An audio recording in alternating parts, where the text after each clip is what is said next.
Sir very good evening. So இன்றைக்கி demo class டே 3 நம்ம discuss பண்ண வேண்டிய டாபிக் வந்து ஜிஓசி. ஜிஓசி அப்படின்னு சொல்கிறோம், ஜென்ரல் ஆர்கானிக் கெமிஸ்ட்ரி. நமக்கு கரிம வேதியியல் பொதுவான தகவல்கள் என்னென்ன இருக்காங்க அப்படின்றத பற்றி பேச போகிறோம். அதில் குறிப்பாக ஆர்கானிக் ரியாக்ஷன்ஸ், கரிம வேதி வினைகள் வந்து எப்படி நடக்க போகுது, அந்த கரிம வேதி வினைகளில் ரியாக்ஷன் இன்டர்மீடியேட் இடைநிலைகள், ஒரு வேதி வினையினுடைய இடைநிலைகள் என்னென்ன உருவாகிறாங்க, அந்த இடைநிலைகள் வந்து உருவாகும் பொழுது அவர்களை பற்றிய கேள்விகள். நீங்கள் எந்த எக்ஸாம் வேணாலும் எழுதுங்க, கெமிஸ்ட்ரி ரிலேட்டடாக நீங்கள் எழுதக்கூடிய போட்டித் தேர்வில் இன்றைக்கி நடத்தக்கூடிய பாடப்பகுதிகளிலிருந்து குறைந்தபட்சம் 1 மதிப்பெண்கள் கட்டாயம் வந்துடும்.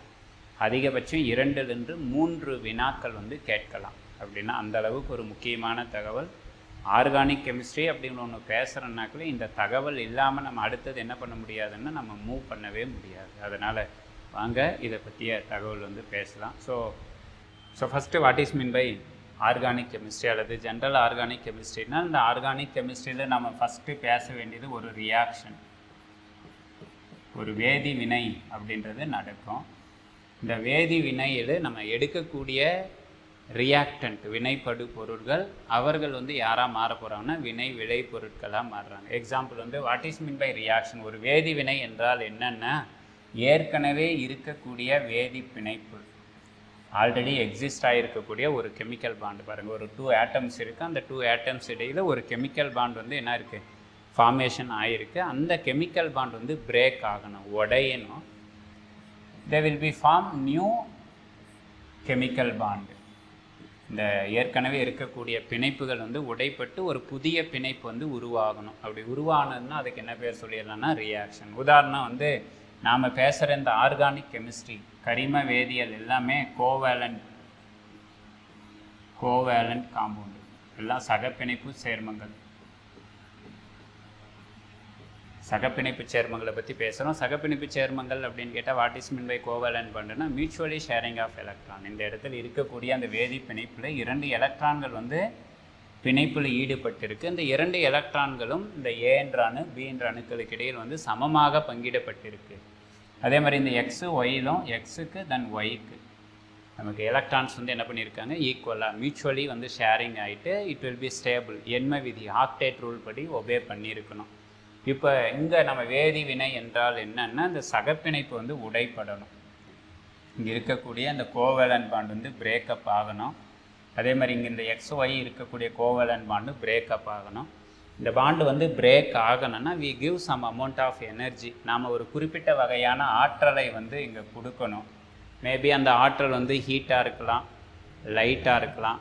சம் ரியாக்ஷன்ஸ் வந்து ஸ்பான்டேனியஸாக தன்னிச்சையாகவே நடக்கலாம். பட் ஜென்ரலாக ஒரு பாண்டை வந்து பிரேக் பண்ணணுன்னா we give some amount of energy. இப்படி எனர்ஜி கொடுக்குறப்ப பாருங்கள், இந்த ஏ யார் கூட ரியாக்ட் ஆகிட்டு எக்ஸு கூட ரியாக்ட் ஆகிட்டு it will be form AX அப்படின்றது கிடச்சிருக்காங்க. தென் பி அப்படின்றது யார் கூட வினை புரிந்து, ஒய் கூட வினை புரிந்து பிஒய் அப்படின்றது வினை உருவாயிருக்கு. நம்ம லெஃப்ட் ஹேண்டு சைடு எடுக்கக்கூடியதுக்கு பேர் வந்து ரியாக்டன்ட், வினைப்படு பொருட்கள். சுஜி, ஏன் இவ்வளோ டல்லாக இருக்கிற? அண்ணா, எனக்கு பிரைவேட்ல வேலைக்கு போறதுக்கு ரொம்ப கஷ்டமா இருக்கு. அவங்க கொடுக்குற சம்பளத்துக்கு வருஷம் பூரா கஷ்டப்படுறத நினைச்சா பேசாம டெட் இல்லைன்னா டிஎன்பிசி ஏதாவது எழுதி கவர்மெண்ட் வேலைக்கு போயிடலான்னு இருக்கேன். இதுக்கு ஏன் இவ்வளவு வருத்தப்படுற? இப்போ கூட ஒன்னும் முழுகிடல, உனக்கு இன்னும் வயசு இருக்கு. கோச்சிங் சென்டர்ல சேர்ந்து படிச்சா கட்டாயம் பாஸ் பண்ணிடுவ. நானும் அதை தான் நான் நினைக்கிறேன். ஆனா சென்னை மாதிரி ரொம்ப தூரம் போய் படிக்க ஹாஸ்டல் ஃபீஸ், சாப்பாடுன்னு நிறைய செலவாகும்னா. இது கூடவா தெரியாம இருக்கிற? நம்ம கிருஷ்ணகிரி காஞ்சி எக்ஸலண்ட் கடந்த 18 வருஷமா இயங்கிட்டு வருது.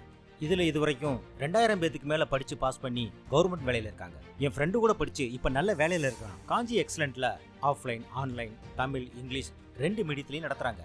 மெட்டீரியலும் கொடுத்துட்றாங்க. இதை விட இதுல ஒரு பியூட்டி என்ன தெரியுமா?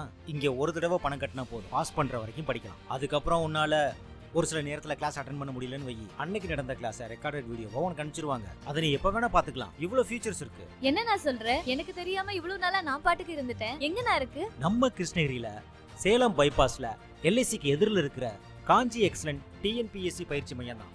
வா, இப்பவே உன்னை அழைச்சிட்டு போய் சேர்த்து விட்டுறேன். சரிண்ணா, வா இப்பவே போலாம்.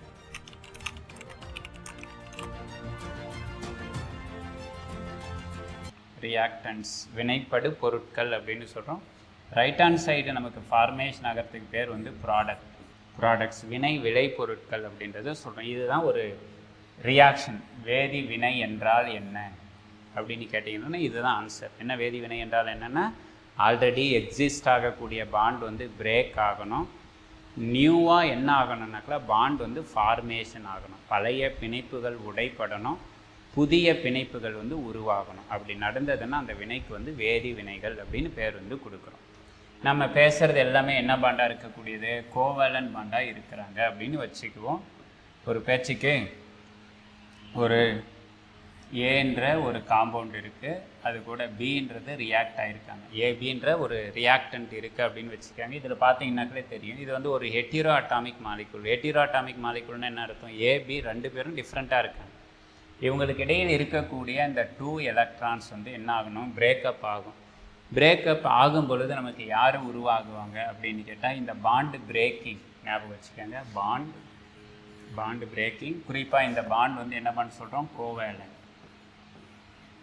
சகப்பிணைப்பு வந்து உடைக்கப்படுவது வந்து 2 வழிகளில் வந்து நடைபெறும். ஒன்று வந்து ஃபஸ்ட்டு டைப் வந்து ஹெட்டிரோலைட்டிக் fission, heterolytic cleavage, otherwise called heterolytic fission. இது வந்து ஃபஸ்ட்டு மெத்தட். ஹெட்டிரோலைட்டிக் கிளிவேஜ்னு சொல்லலாம், அதர்வைஸ் கால்டு ஹெட்டிரோலைட்டிக் ஃபிஷன் அப்படின்னு சொல்லலாம். நமக்கு ஒற்ற வகையில் வந்து பிணைப்பு வந்து பிளக்கப்படுவது அல்லது பல்வேறு வகைகளில் வந்து பிணைப்புகள் வந்து பிணைக்கப்படுவது அப்படின்னு சொல்கிறோம். ஸோ ஹெட்டிரோலைட்டிக் கிளிவேஜ் அப்படின்ற பேரை வந்து கொடுக்குறோம். எப்போ இந்த ஹெட்டிரோலைட்டிக் கிளிவேஜ் வந்து நடக்கும் அப்படின்னு பார்த்தீங்கன்னா, இந்த பாண்டட் ஆட்டமுக்கு இடையில் எலக்ட்ரோ நெகட்டிவிட்டி டிஃப்ரென்ஸ் வந்து க்ரியேட் ஆகணும். ஞாபகம் வச்சுக்கோங்க, இந்த இடத்துல பாண்டட் ஆட்டமில் யார் க்ரியேட் ஆகணும், எலக்ட்ரோ நெகட்டிவிட்டி வித்தியாசம்.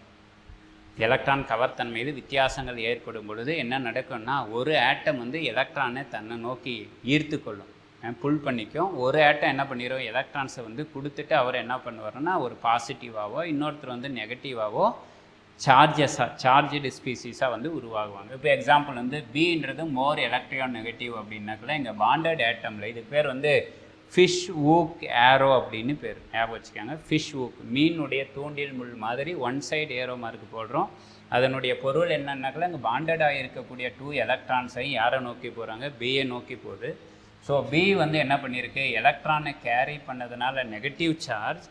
ஈச் பாண்ட் வந்து ஃபார்மேஷன் ஆகணும்னா மினிமம் நமக்கு 2 எலக்ட்ரான்ஸ். அதனால் இந்த நெகட்டிவ் சார்ஜுக்கு மேலே என்ன பண்ணணும், 2 எலக்ட்ரான்ஸ் ப்ளஸ் எலக்ட்ரான்ஸை கொடுத்தவர் யார், ஏ. அதனால் ஏவுக்கு மேலே என்ன க்ரியேட் ஆகும், ஒரு பாசிட்டிவ் அப்படின்ற சார்ஜ். இங்கே ஃபார்மேஷன் ஆகக்கூடிய இவர்களுக்கு பேர் என்ன பேர் சொல்கிறோன்னா சார்ஜடு ஸ்பீசிஸ். தமிழ் வந்து மின்னோட்டம் பெற்றவர்கள் அப்படின்னு பேர் கொடுக்குறோம். Otherwise called ions. தமிழ் வந்து அயனிகள். ஸோ மின்னோட்டம் பெற்ற அயனிகளாக வந்து நமக்கு உருவாகிறாங்க அப்படின்னு சொல்கிறோம். இந்த அயான்ஸ் வந்து நம்ம என்ன பேர் கொடுக்குறோன்னா, பாசிட்டிவ் சார்ஜஸாக இருந்தாங்கன்னா, பாசிட்டிவ் சார்ஜாக இருந்ததுன்னா அதுக்கு பேர் வந்து கேட்டயான்.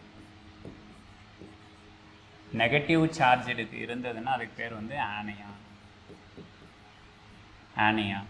ஸோ இப்போ நமக்கு கேள்வி என்ன கேட்பாங்க, ஒரு ஆனையானிக்கோ அல்லது கேட்டையானிக்கோ அல்லது சார்ஜடு ரியாக்ஷன் இன்டர்மீடியேட் அல்லது அயான்ஸ் வந்து ஃபார்மேஷன் ஆகணும்னா உங்களுக்கு what type of bond breaking வந்து இருக்கணும்னு கேட்பாங்க. என்ன டைப் ஆஃப் பாண்ட் பிரேக்கிங் இருக்கணும், ஹெட்டிரோலைட்டிக் கிளிவேஜ், சமச்சீரற்ற பிளவு அப்படின்றது நடக்கணும்.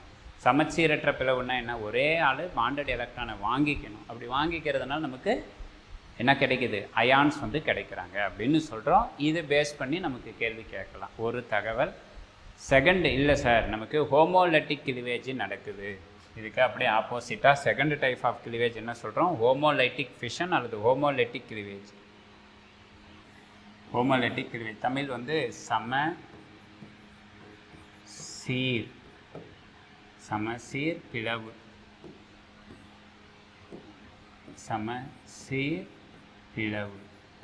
ஸோ நமக்கு யார் இருக்கணும், இந்த இடத்துல எலக்ட்ரோ நெகட்டிவிட்டி டிஃப்ரென்ஸ் வரக்கூடாது. அப்படின்னா பாண்டட் ஆட்டம் வந்து ஒரு சிமிலர் ஆட்டம்னு வச்சுக்கோங்க. எக்ஸாம்பிள் ஒரு ஏ, யார் கூடவே பாண்டிங் இது இருக்குது, ஏ கூடவே பாண்டிங் இது இருக்குது அப்படின்ற ஒரு கண்டிஷன் இருக்குன்னா, இப்போ இங்கே பாண்டட் ஆட்டம் யார் இருக்காங்க, ஏஏ அப்படின்றது இருக்குது. நமக்கு 2 எலக்ட்ரான்ஸ் பாண்டிங் வந்து இருக்காங்க. we give some amount of energy வந்து நம்ம கொடுக்குறோம். இப்போ இந்த பாண்ட் வந்து பிரேக் ஆகணும். 2 பேருக்கும் எலக்ட்ரோ நெகட்டிவிட்டி சிமிலர், ஞாபகம் வச்சுக்கணும். ஹோமோலைட்டிக் கிளிவேஜ் நடக்கணும்னா பாண்டட் ஆட்டத்துக்கான எலக்ட்ரோ நெகட்டிவிட்டி எப்படி இருக்கணும், சேமாக இருக்கணும், ஒரே மாதிரி இருக்கணும். இப்படி இருந்ததுன்னா இப்போ என்ன பண்ணும், யாரும் எலக்ட்ரானே தன்னை நோக்கி இழுக்கவும் முடியாது, ஒருத்தருக்கே கொடுக்கவும் முடியாது. இப்போ என்ன நடக்கும் அப்படின்னு கேட்டால், இந்த பாண்டட் எலக்ட்ரான் பாருங்கள், ஒரு எலக்ட்ரான் ஏவை நோக்கியும் இன்னொரு எலக்ட்ரான் இந்த ஏவை நோக்கியும் உடஞ்சி பிரேக்கப் ஆகிட்டு உங்களுக்கு போக ஆரம்பிக்கும். உங்களுக்கு இப்போ எத்தனை 2 டைம்ஸு ஏ என்ன கிடைக்கும், ரேடிக்கல் அப்படின்றது கிடைக்கும். ஸோ இங்கே உருவாகிறதுக்கு பேர் free radical. Free radical Tamil வந்து தனி உறுப்பு, தனி உறுப்பு, தனி உறுப்பு அப்படின்னு சொல்கிறோம். Also known as odd electron species. Odd electron species Tamil வந்து ஒற்றை எலக்ட்ரான் கொண்ட ஒரு பொருளாக வந்து காணப்படுகிறது அப்படின்றத ஞாபகம் வச்சுக்கோங்க. இந்த இடத்துல மட்டும் ஒரு கண்டிஷன், இது வந்து காம்படேட்டிவ் எக்ஸாம்பிள் வெரி வெரி எசென்ஷியலான இன்ஃபர்மேஷன்ஸு.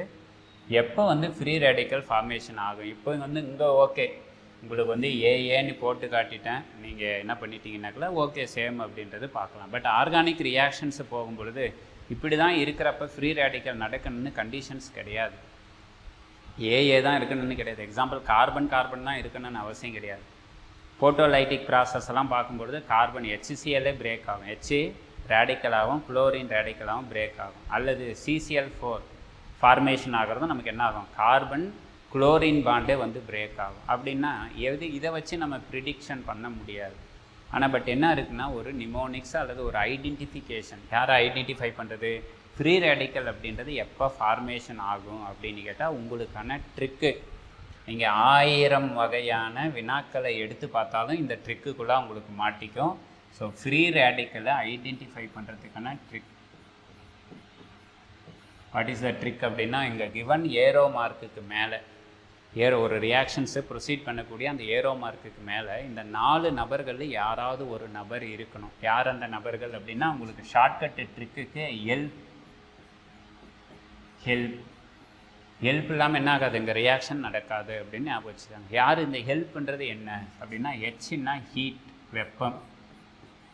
ஏரோ மார்க்குக்கு மேலே கட்டாயம் வெப்பம் கொடுத்துருக்காங்க, ஹீட் வந்து கொடுத்துருக்காங்க அப்படின்னு கேட்டால் ஃப்ரீ ரேடிக்கல் நடக்கிறதுக்கு வாய்ப்புகள் இருக்குது. எடுத்தோடனே கார்போகேட்டையானோ கார்பேனையானோ போடவே கூடாது, அல்லது கேட்டையான் ஆனையான் போடக்கூடாது. ஒரு நிமிஷம் வந்து யோசனை பண்ணணும், அங்கே ஆப்ஷன்ஸில் ஃப்ரீ ரேடிக்கல் இருக்கான்னு பார்க்கணும். நம்பர் 2 இ அப்படின்றது energy. Okay, just a minute, நான் இந்த இடத்துல எழுதிடுறேன் உங்களுக்கு. Help HELP. H மீன்ஸ் வந்து ஹீட், வெப்பம் கொடுப்பாங்க. ஸோ ட்ரையாங்கிள் வந்து ரெப்ரசன்ட் பண்ணுவோம். தென் ஈன்றது எனர்ஜி, தமிழ் வந்து ஆற்றல். எனர்ஜி வந்து கொடுக்கணும். பெரும்பாலும் இந்த எனர்ஜி எந்த ஃபார்மில் இருக்கும், Hν அப்படின்றது. இட் மீன்ஸ் வந்து போட்டான்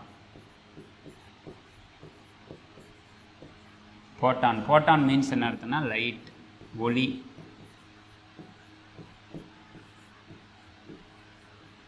அப்படின்றது கொடுக்கலாம். Hν கொடுக்காத பட்சத்தில் யார் கொடுக்கலாம், ultra violet, UV, ultra violet, சூரிய ஒளிகள், புற ஊதா கதிர்கள் அப்படின்ற வார்த்தையை வந்து பயன்படுத்தலாம். அப்படின்னா ஒரு ஏரோ மார்க்குக்கு மேலே உங்களுக்கு போட்டான் அப்படின்றதுக்கான சிம்பிள் HνO அல்லது லைட்டுக்கான சிம்பிள் UV அப்படின்றதோ ரெப்ரசன்ட் பண்ணியிருக்காங்க அப்படின்னு கேட்டால் அது வந்து ஃப்ரீ ரேடிக்கல் நடக்கிறதுக்கு வாய்ப்புகள் இருக்குது. தேர்டு கண்டிஷன், இந்த இடத்துல ஆல்ரெடி இங்கே சொல்லிட்டோம், எல்ன்றது லைட்டு தான். ஸோ இந்த இடத்துல லைட்ன்றது ஒரு ஃபார்ம் ஆஃப் எனர்ஜி, அவ்வளோதான், ஞாபகம் வச்சுக்கோங்க. தென் 4th ஒன் Pன்றது பெராக்சைடு. ஸோ பெராக்சைட்ஸ் வந்து கொடுத்துருக்காங்க ஏரோ மார்க்னாக்கில் it will be undergo free radical reactions.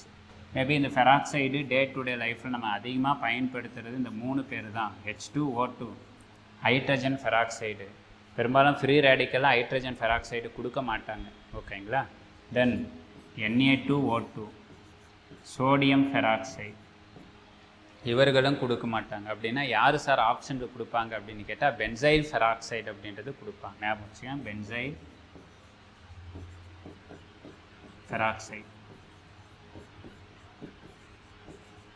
இந்த வேர்டெல்லாம் கூட உங்களுக்கு முக்கியம் இல்லை. எது பென்சைல்ன்ற வேர்டு கூட நாட் நீடு, அது கூட நோ நீடு. பட் நமக்கு நீடு வந்து எது அப்படின்னு கேட்டால் பெராக்சைடு.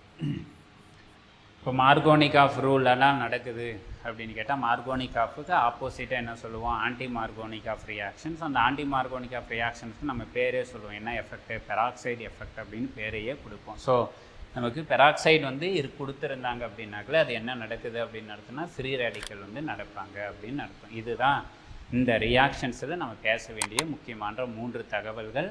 ஸோ அப்படின்னா ரியாக்ஷனில் இவங்கெல்லாம் இன்டர்மீடியேட். ஒரு வேதி வினையில் விளைபொருளாக மாறுவதற்கு முன்னாடி ப்ராடக்டாக மாறத்துக்கு இன்பிட்வீன் கேப்பில் யார் யார் ஃபார்மேஷன் ஆகுறாங்கன்னா, ஒரு கார்பனை எடுத்திங்கன்னா அதனுடைய கேட்டையான், கார்போ கேட்டையான் வந்து ஃபார்மேஷன் ஆகுவாங்க. அல்லது கார்பனை எடுத்து உங்களுக்கு நெகட்டிவ் சார்ஜ்னா கார்பேனையான் வந்து உருவாகுவாங்க. நம்பர் 3, நீங்கள் சிமிலர் ஸ்பீசிஸை எடுத்து இந்த 4 கண்டிஷனில் ஏதாவது அப்ளை பண்ணிங்கன்னா ஃப்ரீ ரேடிக்கல் வந்து நமக்கு உருவாகுவாங்க. இப்போ நம்ம பேச வேண்டியது யார், இவங்க எல்லாத்துக்கும் பேர் என்ன அப்படின்னு கேட்டால் it is called reaction intermediate. Reaction நமக்கு ஒரு வேதி வினையில் உருவாகக்கூடிய வேதி வினை இடைநிலைகள். யார் யார் அந்த இடைநிலைகள் அப்படின்னு கேட்டால் இந்த வேதி வினையில் உருவாகக்கூடிய ரியாக்ஷன் இன்டர்மீடியேட்டு ஞாபகம் வச்சுக்கோங்க. 5 பேர் நமக்கு முக்கியமானவங்க. நமக்கு யூஜிடிஆர்பிக்கு அவங்க கொடுத்துருக்கிறத 3 தான். பட் பிஜிடிஆர்பி லெவலில் இன்னொரு 2 பேரையும் நம்ம அடிஷ்னலாக தெரிஞ்சு வச்சுக்கலாம். Number 1 carbocation. ஸோ இப்போ கார்போ கேட்டையானை பற்றி நம்ம பேசணும். Number 2 carbanion. Number 3 free radical. Number 4 carbene. Number 5 nitrene.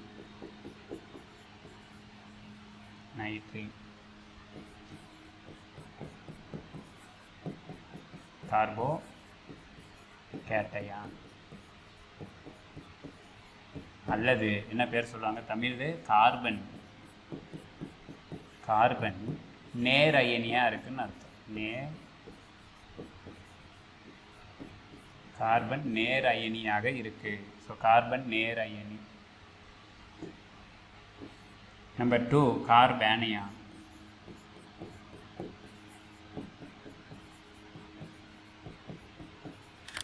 அல்லது கார்பன் எதிரயன்.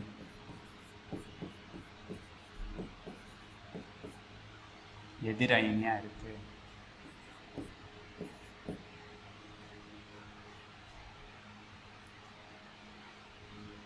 தென் ஃப்ரீ ரேடிக்கலுக்கு வந்து தனி உறுப்புகள்.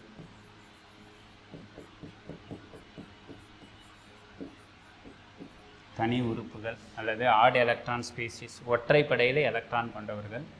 தென் கார்பீன். இதை பொறுத்த வரைக்கும் என்டையர் யூஜி லெவல் வரைக்கும் பெரும்பாலும் பிஜிடிஆர்பி நெட்டு செட்டில் கூட இந்த ஒரு மெக்கானிசம் எது, கார்பீனை ஃபாலோ பண்ணி நடக்கக்கூடிய ரியாக்ஷன்ஸ் நமக்கு டெக்ஸ்ட் புக்கில் ஒரே ஒரு ஆள் மட்டும் கொடுத்துருக்குறாங்க. அப் டு +2 லெவல் வரைக்கும். கொஞ்சம் டிகிரி ஸ்டாண்டர்ட் போகும்பொழுது ஒரு 2-3 ரியாக்ஷன்ஸ் இருக்குது. பட் அப் டு +2 லெவலில் மட்டும் இந்த நேமிங் ரியாக்ஷன்ஸை மட்டும் மறந்துடாதீங்க. கார்பீன் மெக்கானிசத்தை ஃபாலோ பண்ணுற ரியாக்ஷன் வந்து ரீமர் டைமன் ரியாக்ஷன்ஸ், மறந்துடாதீங்க. யார் ப்ரிப்பேர் பண்ணுறது, சாலிசில் ஆல்டிகைடை ப்ரிப்பேர் பண்ணக்கூடிய ஒரு ரியாக்ஷனான கார்பீன் மெக்கானிசத்தை எது ஃபாலோ பண்ணுது அப்படின்னு கேட்டால் ரீமர் டைமன் ரியாக்ஷன்ஸு. யாரை ப்ரிப்பேர் பண்ணுறோம், நீங்கள் ஃபீனாலை எடுத்துக்கிட்டு chloroform and sodium hydroxide or potassium hydroxide basic மீடியத்தில் நீங்கள் ட்ரீட் பண்ணும் பொழுது உங்களுக்கு எடுக்கக்கூடிய குளோரோஃபார்ம் வந்து யாராக மாறும், கார்பீனாக மாற ஆரம்பிக்கும். அதுவும் டைக்ளோரோ கார்பீன் CH4 நமக்கு CHCl3 எடுக்கும், அதில் ஒரு HCl மாலிகுல் வெளியே போயிட்டு CCl2 டைக்ளோரோ கார்பின் அப்படின்றது உருவாகும். அதனால் இது மட்டும் ஒரு எக்ஸப்ஷனல் கேசஸ். டிகிரி லெவல் வரைக்கும் இந்த ஒரு நேமிங் ரியாக்ஷன்ஸை பார்த்துக்காங்க. நைட்ரேன் வந்து இருக்குது, நமக்கு அது பிஜி லெவலான சிலபஸ்ஸு. நமக்கு அமீன் காம்பவுண்ட்ஸு, நைட்ரஜன் காம்பவுண்ட்ஸ் அப்படின்றது இருக்குது. அங்கே போகும்பொழுது சில வினைகள் வந்து நைட்ரீன் வந்து பேஸ் பண்ணி நடக்கக்கூடியது நடக்கும். இப்போ இந்த ரியாக்ஷன் இன்டர்மீடியேட்டை பற்றி நாம் இன்றைக்கி என்ன பண்ணணும், கம்ப்ளீட்டாக டிஸ்கஸ் பண்ணணும். கார்போகேட்டியான் எப்போ உருவாகும், கார்பேனியான் எப்போ உருவாகும், ஃப்ரீ ரேடிக்கல் எப்போ, கார்பீன் எப்போ, இதிலிருந்து வேறு என்ன தான் கேள்வின்னா இதில் கட்டாயம் கேள்வி டச் பண்ணக்கூடியது இவங்களுடைய ஸ்டெபிலிட்டி ஆர்டர், நிலைப்புத்தன்மைன்றது ஒரு கேள்வி. இதெல்லாம் பற்றி நம்ம பேசலாம். தென் அவங்களுக்கான ஜாமெண்ட்ரி வடிவ அமைப்பு என்ன அப்படின்றது ஒரு கொஷின்ஸு.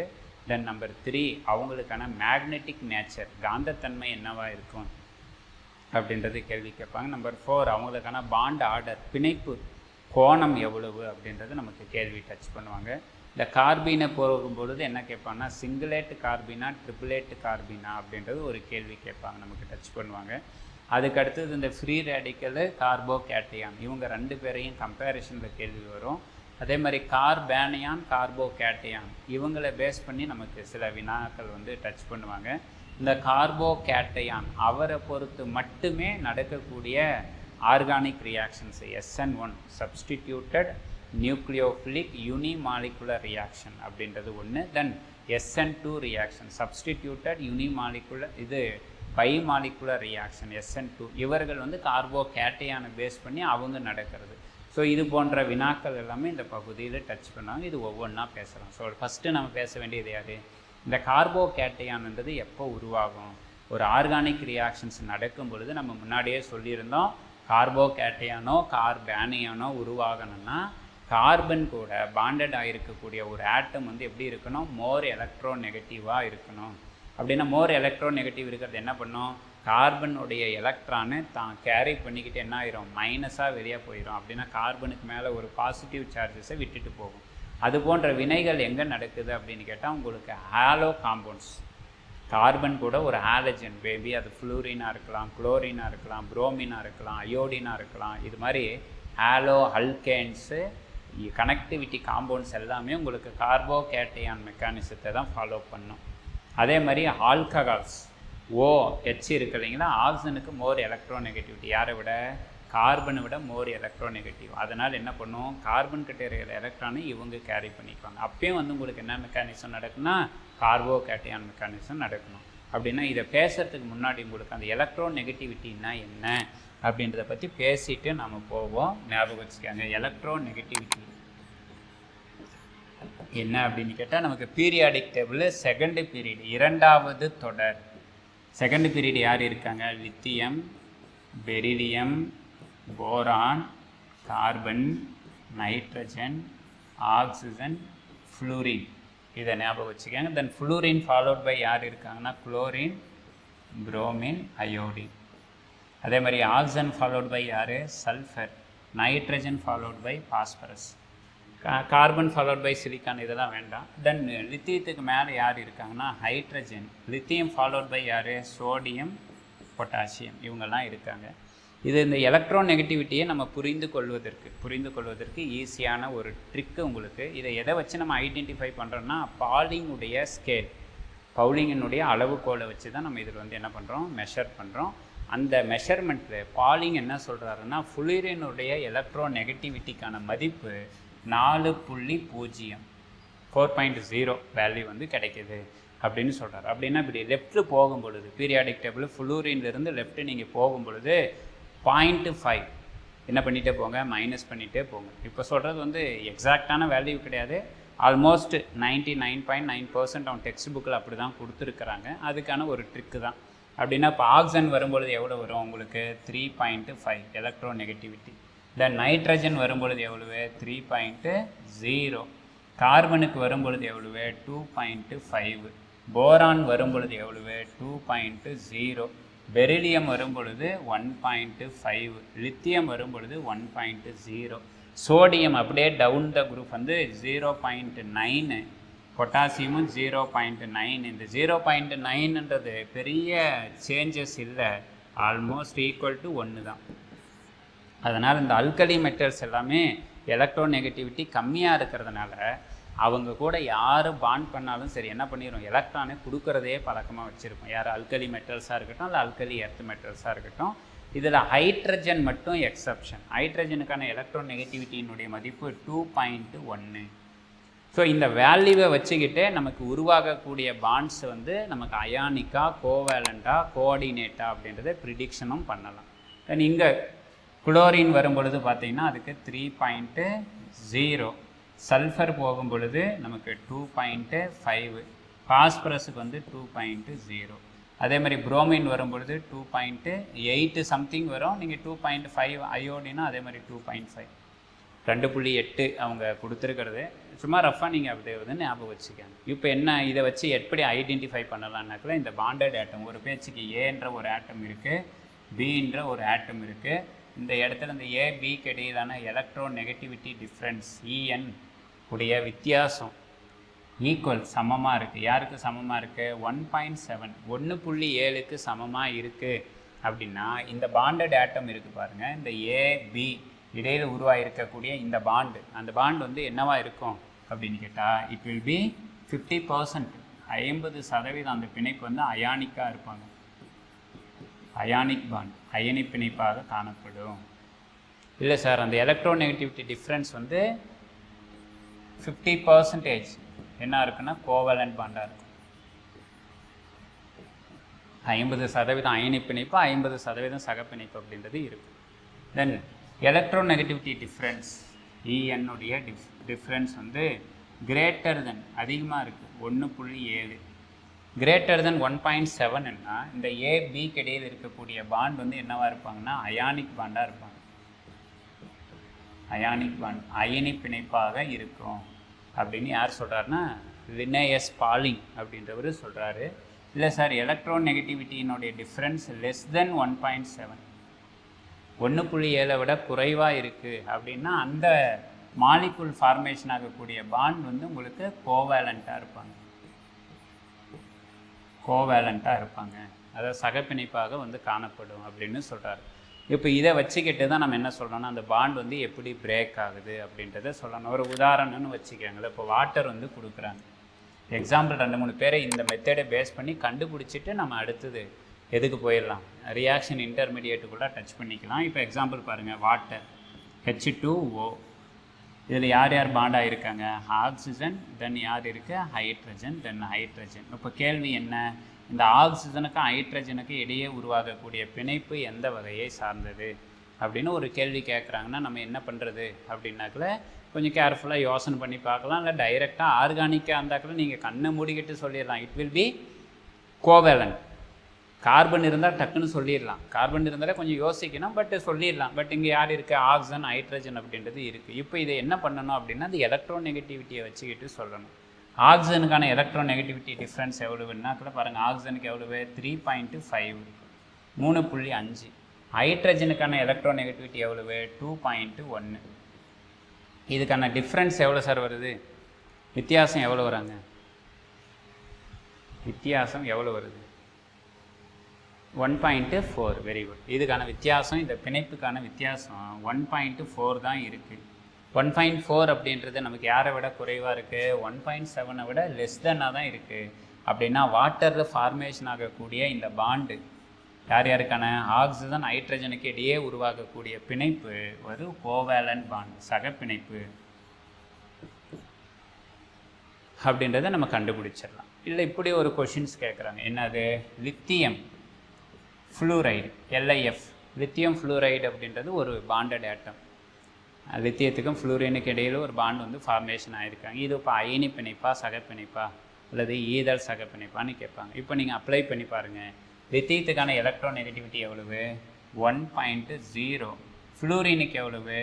4.0. வித்தியாசம் எவ்வளோ வந்துருச்சு? 3.0 எலக்ட்ரோநெகட்டிவிட்டி. ஸோ இது யாரை விட அதிகம்? 1.7 விட அதிகம். 1.7 விட அதிகம் இருந்தால் என்ன சொல்லணும்? இந்த பாண்டு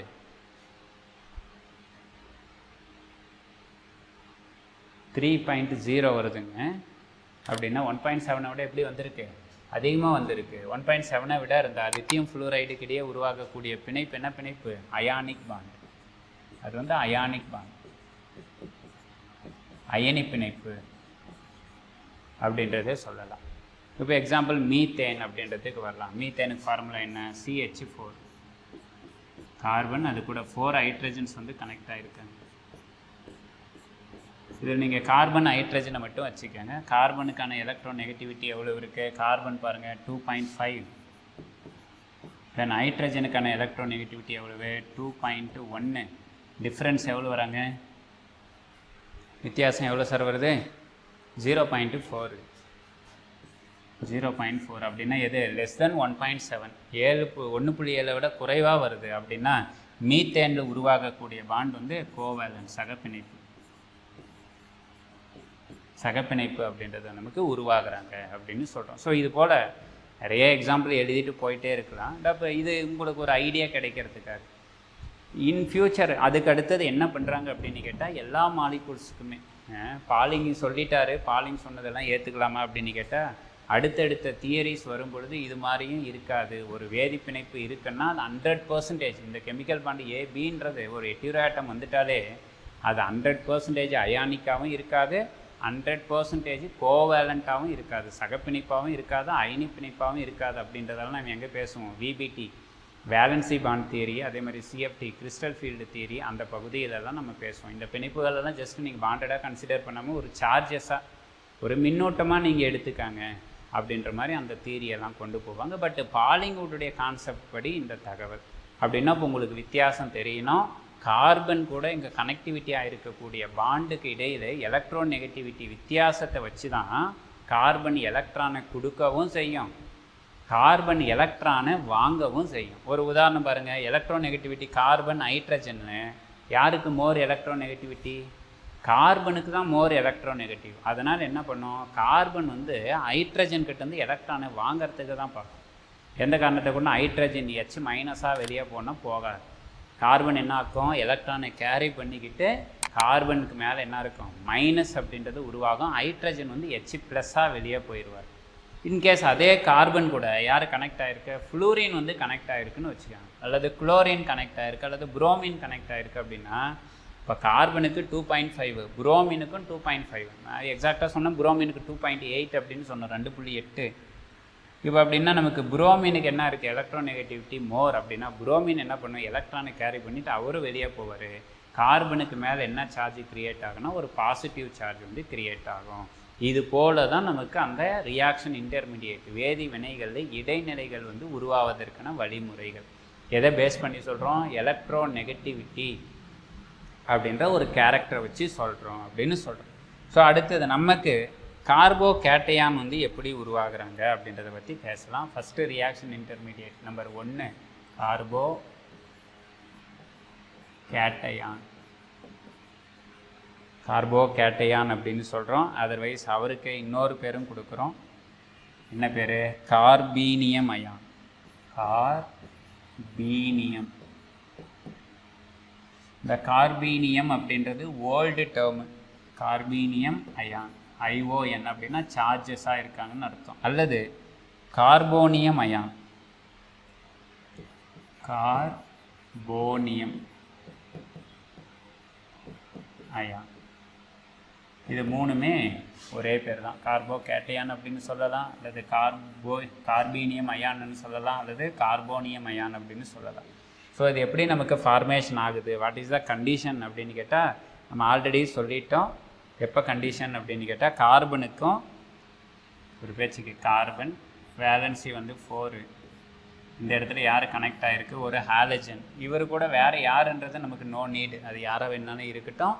இப்போ ஹாலஜன்ஸுக்கு வந்து electro negativity EN. Electro negativity எப்படி இருக்காங்க? மோர் அதிகமாக இருக்குது எலக்ட்ரான் கவர்த்தன்மை. அதனால் அந்த பாண்டட் எலக்ட்ரான்ஸை யார் கேரி பண்ணிக்கும்? ஹாலஜன் வந்து கேரி பண்ணிக்கும். ஸோ உங்களுக்கு என்ன கிரியேட் ஆகும்? கார்பனுக்கு மேலே பாருங்கள் 1 கார்பன் 1 2 3 3 ஒரு கனெக்டட் குரூப் இருக்குது. எலக்ட்ரானை கொடுத்ததுனால என்ன பண்ணியிருக்கு? ஒரு பாசிட்டிவ் சார்ஜஸை வந்து கேரி பண்ணியிருக்கு. தென் ஹாலஜன்ஸ், எக்ஸ்ன்றது ஹாலஜன்ஸ், எலக்ட்ரானை கேரி பண்ணதுனால நெகட்டிவ் சார்ஜ். எத்தனை எலக்ட்ரானை கேரி பண்ணிட்டு வந்திருக்கு? 2. அதனால் ஒரு 2 பேர் ஆஃப் எலக்ட்ரான்ஸ் வந்து இருக்குது. இவருக்கு தான் பேர், இவருக்கு பேர் வந்து கார்போ கேட்டையான். Carabao cation. இந்த இடத்துல அடிஷ்னலாக ஒரு தகவலையும் நான் சொல்கிறேன். அதுக்கு படம் வந்து வரையணும். அந்த படத்தை வரைகிறப்ப இந்த உங்களுக்கு தகவல் தெரிஞ்சிருக்கணும். கார்பன் அட்டாமிக் நம்பர் வந்து 6, கார்பனுடைய அணு எண் வந்து 6. இதுக்கான எலக்ட்ரான் கான்ஃபிகரேஷன் வந்து 1s2 2s2 2p2. இதில் எதுவும் உங்களுக்கு டவுட் இருக்காதுன்னு நினைக்கிறேன். 6 எலக்ட்ரான் 1s2 2s2 2p2. இது வந்து ground state. Ground state Tamil வந்து கிடைமட்ட ஆற்றல் நிலையில் அப்படின்னு பேர்.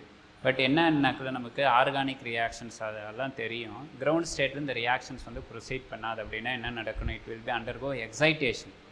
எக்ஸைட்டேஷன் நடக்கிறப்ப இந்த 2sலேருந்து ஒரு எலக்ட்ரான் எங்கே போகும்னா 2pக்கு போக ஆரம்பிக்கும். அப்படின்னா எக்ஸைட்டட் ஸ்டேட்டில் கார்பனுடைய எலக்ட்ரானிக் கான்ஃபிகரேஷன் 1s, இது இன்னர் ஷெல் அல்லது கே ஷெல். கே ஷெல்லில் ஒரு சேஞ்சஸும் இருக்காது.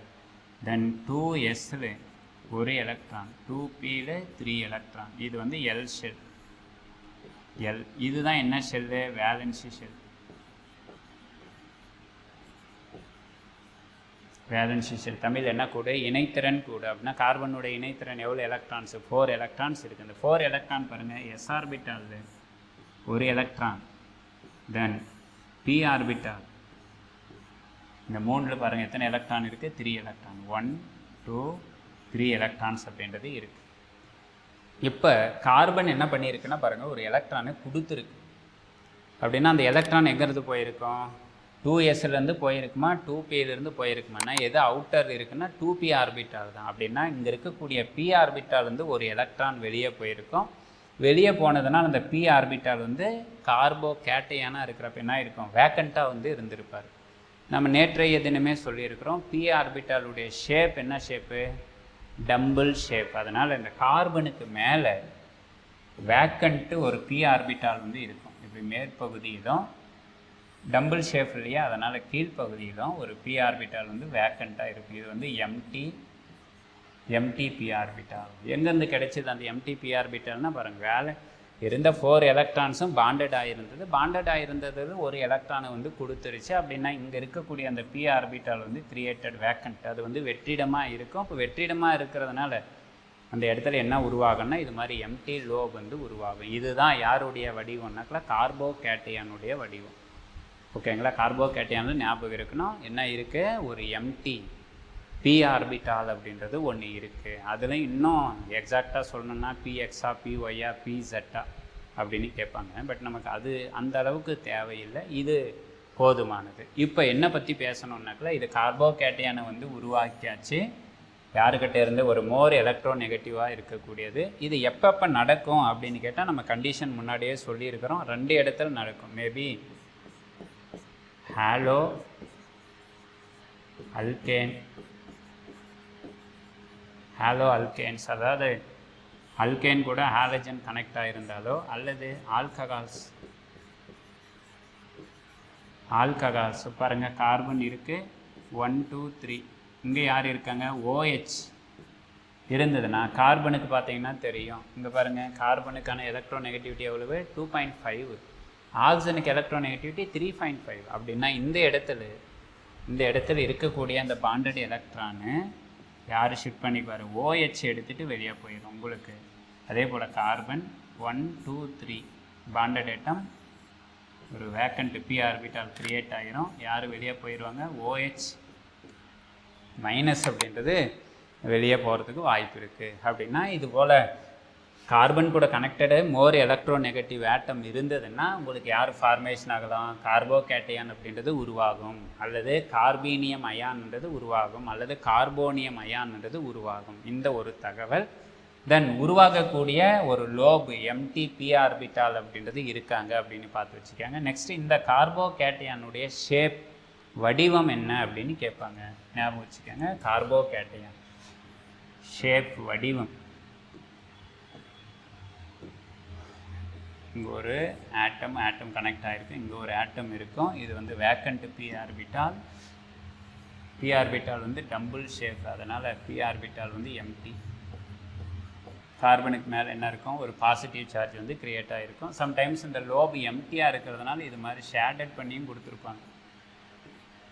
ஒன்றும் நமக்கு டயக்ராமெல்லாம் தேவையில்லை, தெரிஞ்சு வச்சுக்கோங்க. இப்போ இதில் கார்பனுடைய ஹைப்ரடைசேஷன் ஹைப்ரடைசேஷன் நம்ம ஆல்ரெடி சொல்லியிருக்கிறோம். Bond pair BP plus LP lone pair ஞாபகம் வச்சுக்கோங்க. Bond pair plus lone pair. Organic கெமிஸ்ட்ரியை பொறுத்த வரைக்கும் உங்களுக்கு இந்த ட்ரிக் இருந்ததுன்னா போதுமானதுங்க. இதை எழுதுகிறேன். ஆர்கானிக் கெமிஸ்ட்ரிக்கு மட்டும், ஆர்கானிக் கெமிஸ்ட்ரி கரிம வேதியியல் அப்படின்ற ஒரு பாடப்பிரிவுக்கு மட்டும் இனக்கலப்பு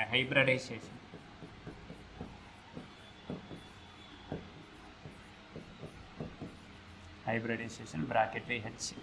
இதை ஐடென்டிஃபை பண்ணுறதுக்கு நம்ம போட்ட ஒரு ஃபார்முலா அதெல்லாம் எதுவுமே தேவை கிடையாது. Just H is equal to bond pair plus lone pair. Bond பேர்னா ஜோடி வந்துருச்சு, ஜோடியை தான் எடுத்துக்கிறோம். எல்பின்னா லோன் பேர்.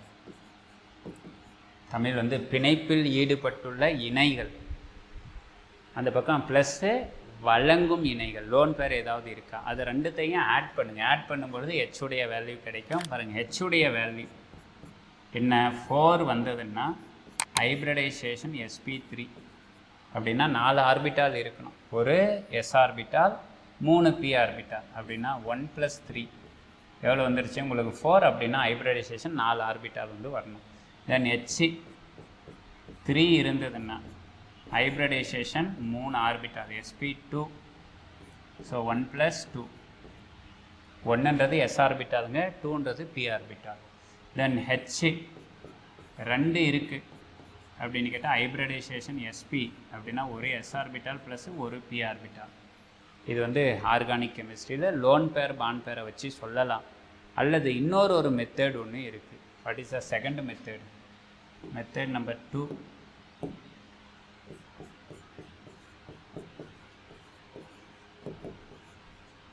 இதை வச்சு சொல்லலாம். நம்பர் ஆஃப் சிக்மா பாண்டை வச்சு சொல்லிடலாம். ஞாபகம் வச்சுக்கின்னு இங்கே எழுதுகிறேன்.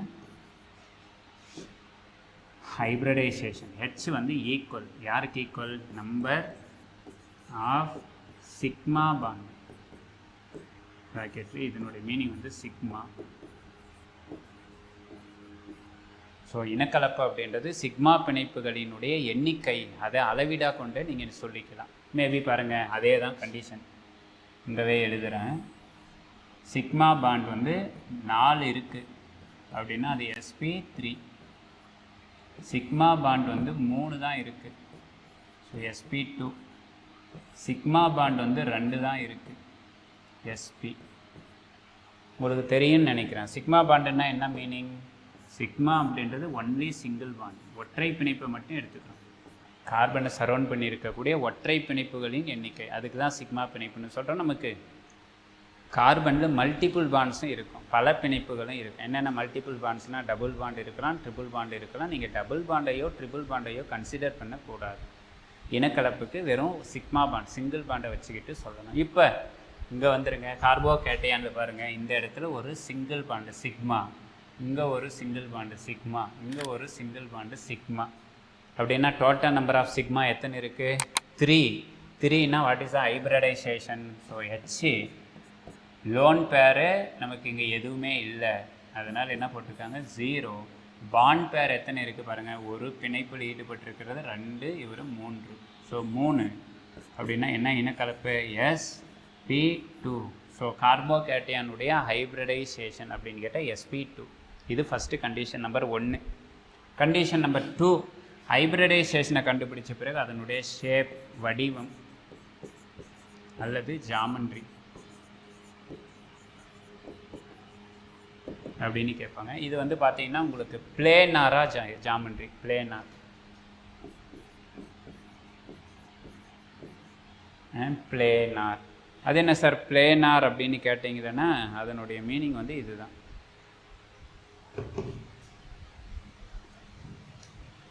மாலிகுலர் மாடல்ஸ் இங்கே இல்லை, மாடல்ஸ் எல்லாம் இருக்குது. நம்ம கிளாஸை ஸ்டார்ட் பண்ணுறப்போ உங்களுக்கு மாடல்ஸை வச்சு சொல்கிறேன், கவனிக்க முடியாதா பாருங்கள். இது 2 மார்க்கர் இருக்குது, இங்கே ஒரு பென் வந்து எடுத்துருக்குறோம்.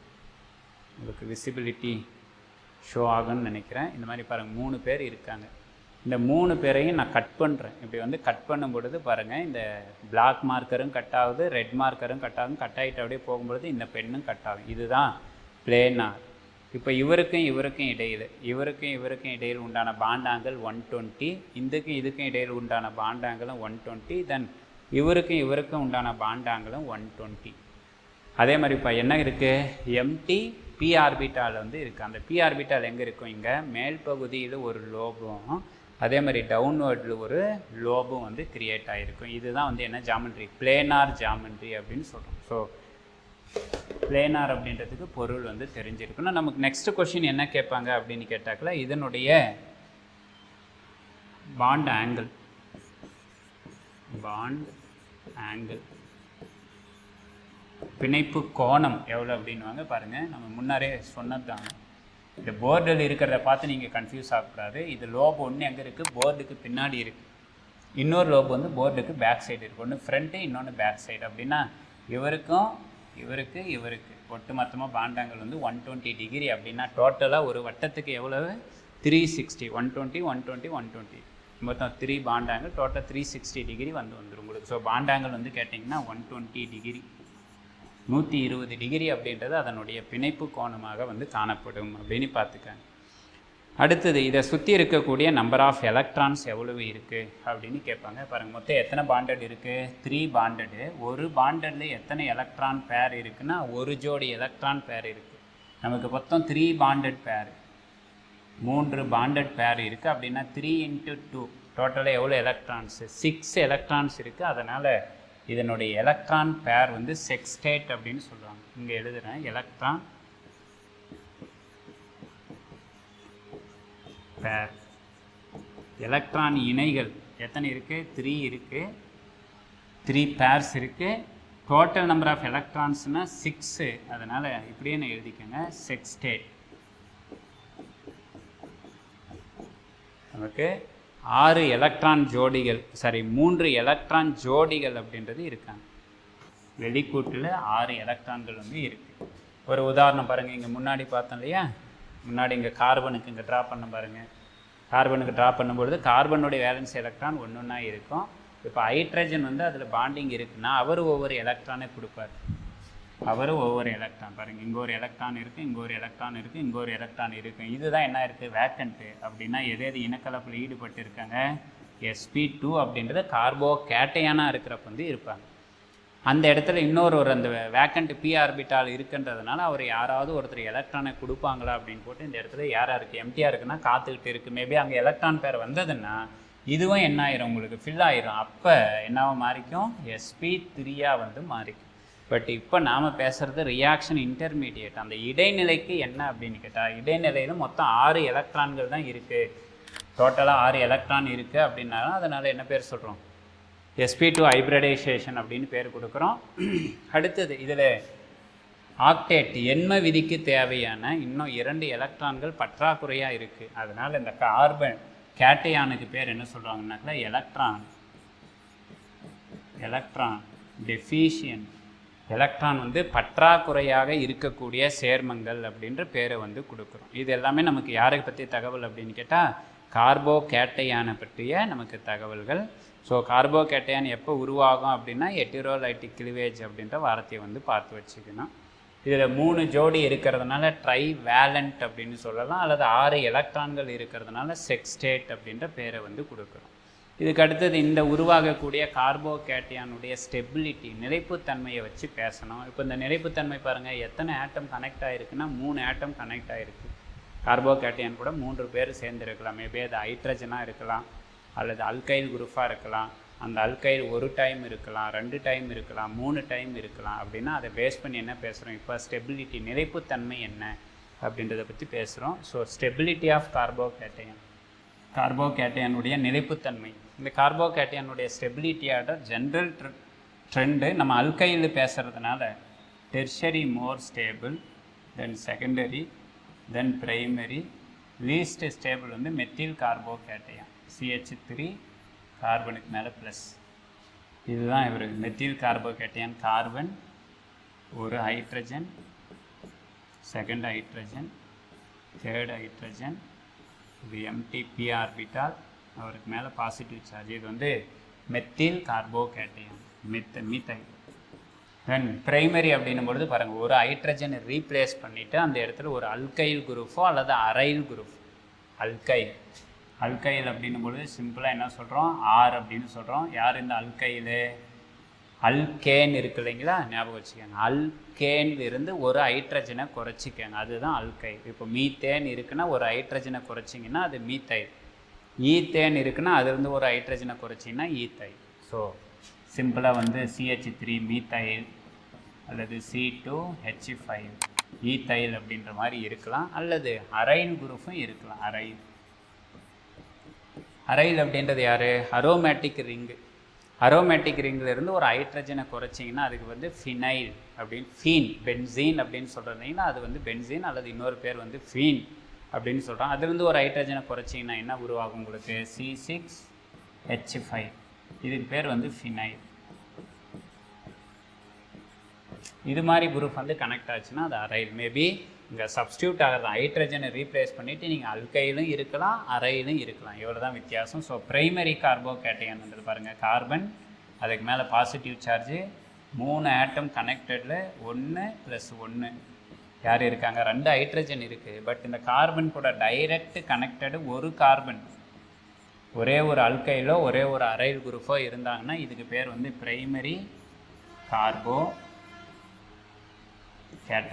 தமிழ் வந்து ஓரினிய கார்பன் நேரயனி அப்படின்னு போயிட்டேன். என்ன ஓரினிய? கார்பன் கூட கேட்டையானாக இருக்கிறத கூட டைரெக்டாக பாண்டடு, இன்டைரக்ட் பாண்டடு பேசக்கூடாது. டைரெக்டாக யார் இருக்குது? ஒரே ஒரு கார்பன் வந்து கனெக்ட் ஆகிருக்கு.